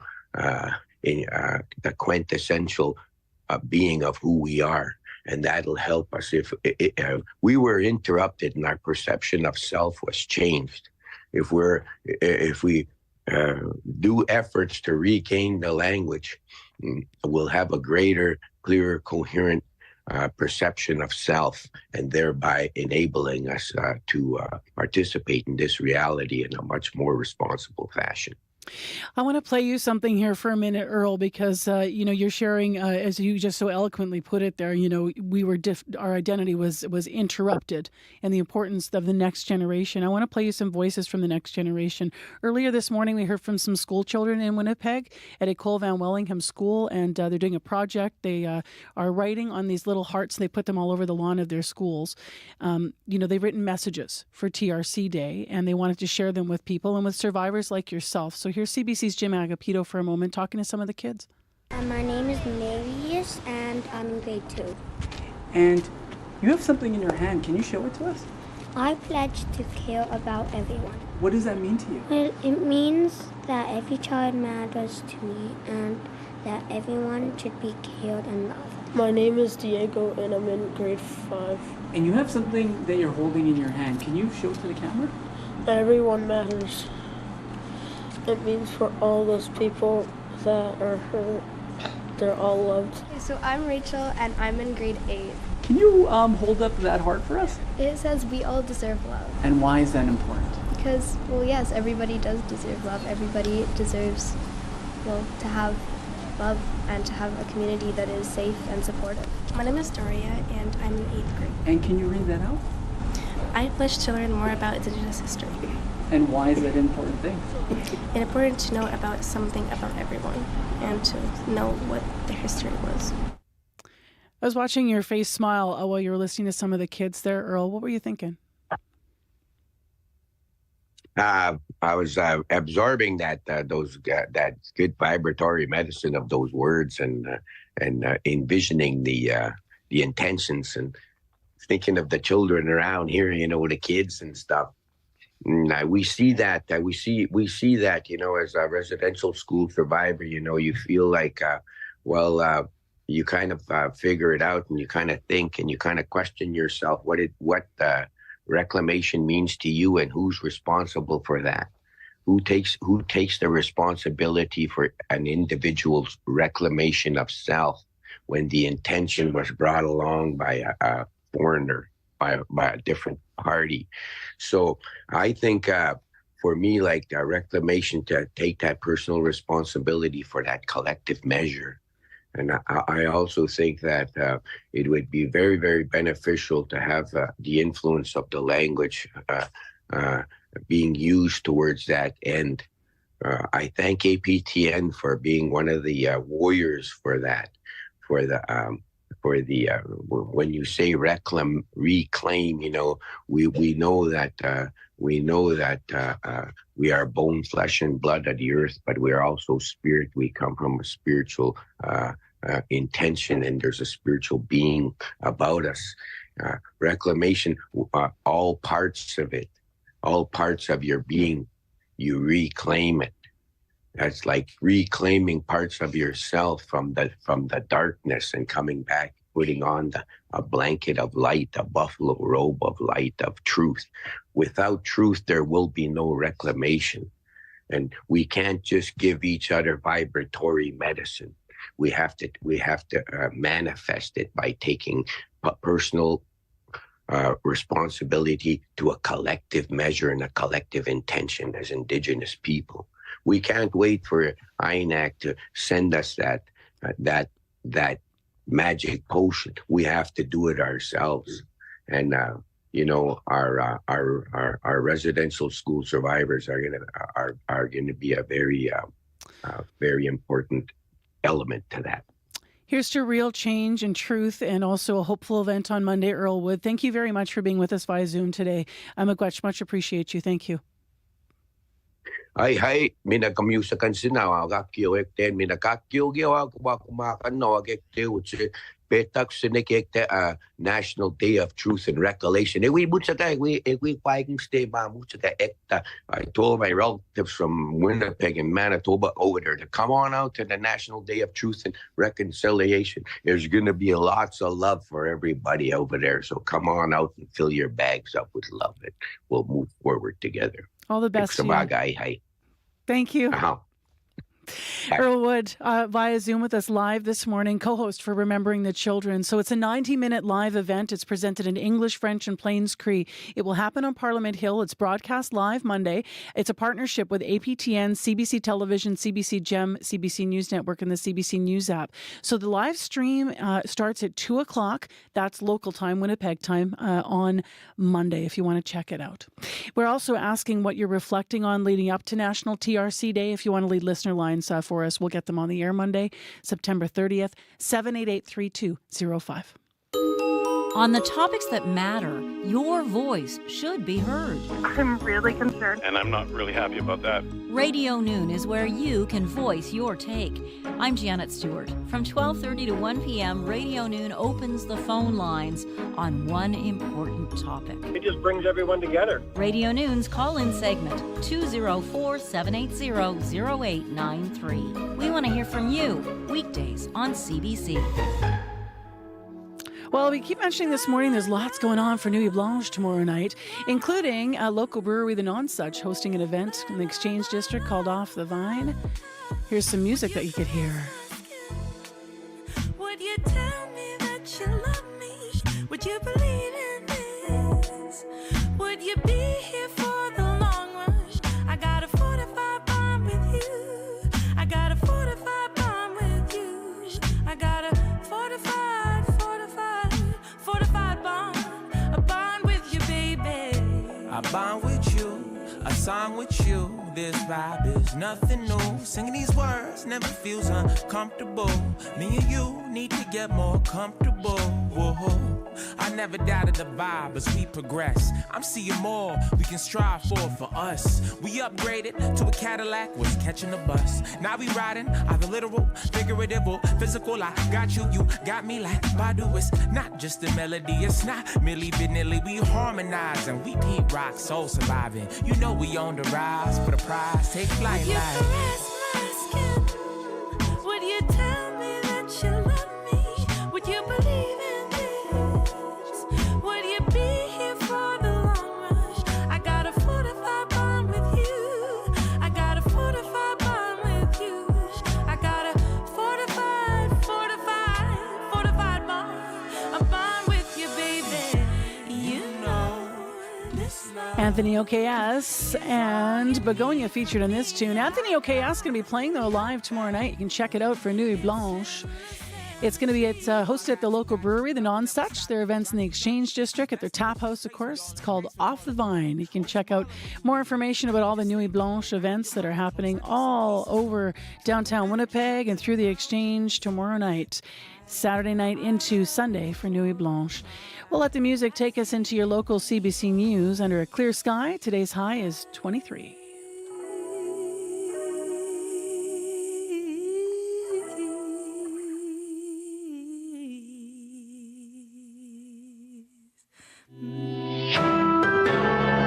This is CBC News. Good morning. I'm Heather Wells in Winnipeg. At 8:30, it is 13 degrees, and it is going to be a warm, sunny day, nice southerly breeze. Not as warm as yesterday. 23 is our high today, but then we heat back up again for the last weekend of September. Cambria Harris says she has been honored by the number of people who have told her They want to help search for her mother's remains. Morgan Harris is one of 2 First Nations women whose bodies are believed to be in a landfill north of Winnipeg. They are 2 of the 4 victims of a serial killer convicted earlier this year. Recruitment began this week for workers to help search Prairie Green landfill. Cambria Harris says many people have reached out over the past several months to tell her they want to help. It really, really shows you the empathy that human beings can share. And I think it's beautiful to know that people are willing to take on that kind of work for the sake of closure for families like myself and just for community. Harris says she wants prospective applicants to know it will be physical, emotional work that they will take home with them at the end of the day. Well, as a strike by healthcare support workers looms, they say they're not feeling the love from the province. Manitoba Premier Wab Kinew says nobody loves healthcare aides more than him. The comment in a press conference yesterday. Tracy Drexler is an operating room assistant who says that message was frustrating to hear. That was a real slap in the face, a real slap in the face. I would like to see him come and do our job for one day, even for 1 hour. 25,000 healthcare support workers will strike October 8th unless the 2 sides can reach an agreement. Drexler says walking off the job isn't something the workers take lightly. The head of a healthcare union says the province's strategy for vacancy management is hurting recruitment. Jason Linkletter is president at the Manitoba Association of Healthcare Professionals. It represents more than 40 specialized disciplines from paramedics to lab technicians to social workers. The province has only attracted 7 new paramedics in the last 6 months. Linkletter blames the vacancy management policy. They are prioritizing the most difficult places to work or to recruit to, and not posting positions that are closer to places like Winnipeg or Brandon because they see that as an easier geographical area to recruit into. Linkletter says Manitoba needs a human resources strategy like other Western provinces to attract the more than 1,000 allied health workers it needs. Well, Manitoba saw more than double the national average of diabetes-associated leg amputations between 2020 and 2023. That is according to Canadian Institute for Health Information.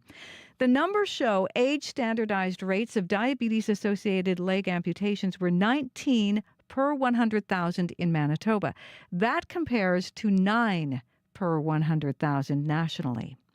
Jeff Hines at the Canadian Institute for Health Information says the remoteness of some Manitoba communities may play a role. What we see in our analysis is that, individuals who live in remote or very remote areas will tend to have higher rates of leg amputations. And Manitoba in particular has, I think, 5% of the population maybe live in remote or very remote areas, whereas in Canada the average is about 2%. That may be one of the factors. Hines says amputations are in many cases avoidable with access to early screening and appropriate clinical care. The head of the Winnipeg Chamber of Commerce says increasing minimum wage is not the way to address poverty. A new study finds 1 in 4 Manitoba workers makes less than a living wage. The Canadian Centre for Policy Alternatives and Manitoba Federation of Labour are calling on the province to boost minimum pay from $15.30 an hour to $19.21. Lauren Remillard at the Winnipeg Chamber says a different approach is needed. Let's tackle it in a responsible, logical, rational way by looking at the full range of government supports and programs. Let's take a look at all the factors that contribute to poverty and keep people in poverty. Calls for an adjustment to the minimum wage is a disservice, actually, to the bigger issue of what constitutes poverty. Remillard says the minimum wage already relies on established economic indicators like inflation. Well, some young people from Winnipeg's inner city are going to be all smiles this weekend. They'll get new bikes. The Spence Neighborhood Association has been busy fixing up bikes to be given away. Christy McCoskey is with the association. We've gone all over the city picking up bikes, from Charleswood to North Kildonan. I've had friends that have picked up like 20 just on the free weekend. Yeah, the city's been wonderful. And they have more than 70 bikes to give away. They hope to have one for every child who shows up. And this news just in, Maggie Smith has died. Maggie Smith played the Dowager Countess of Grantham on Downton Abbey, and then won a whole new age of fans when she starred as Professor Minerva McGonagall in Harry Potter, as she told Graham Norton in an interview. One kid once said to me, he said, were you really a cat? And I heard myself say, just pull yourself together. How could I have been? That's Maggie Smith. Maggie Smith was 89 years old. Well, we'll hear more tributes today. Say that again, sorry. Oh, I just said we're going to hear more tributes today, right? Absolutely. Yeah, she was in so many things. She was incredible. What a sense of humor. What a talent. Sorry, Heather, I totally interrupted you there and you were going to give your throw line. More news anytime, right? Absolutely. More news anytime. Just head to cbc.ca/Manitoba. All right. Thank you. Thank you to Heather Wells. Thank you to Megan Ketchison. Thank you to Aaron Broman, who are in our news department this morning. I got to roll through our credits here pretty quick. So Abby Adeyemi, Chloe Friesen, Issa Kickson, Calcadan Mulugeta, Sierra Sanders, Jim Agapito, May McKillop, Bruce Layden, Marshall Hodgins, Dylan Longhurst, Shanley Vidal, community reporter, host Nadia Kidwai, Faith Fundell, and Emily Brass, as well as our producer in unit, Wendy Parker, and our YouTube producer, Kevin Ipatebo, as well as Nellie Gonzalez, show producer in CA, Leif Larson, senior producer of audio. I'm naming all these people because they work so hard, and I really at least want to get their names on the air here and thank them all, our associate producers and producers in unit. It's going to be sunny and hot. Abby, thank you. We've completely run out of time. Hillary Rodham Clinton is coming up next in an interview exclusive on The Current.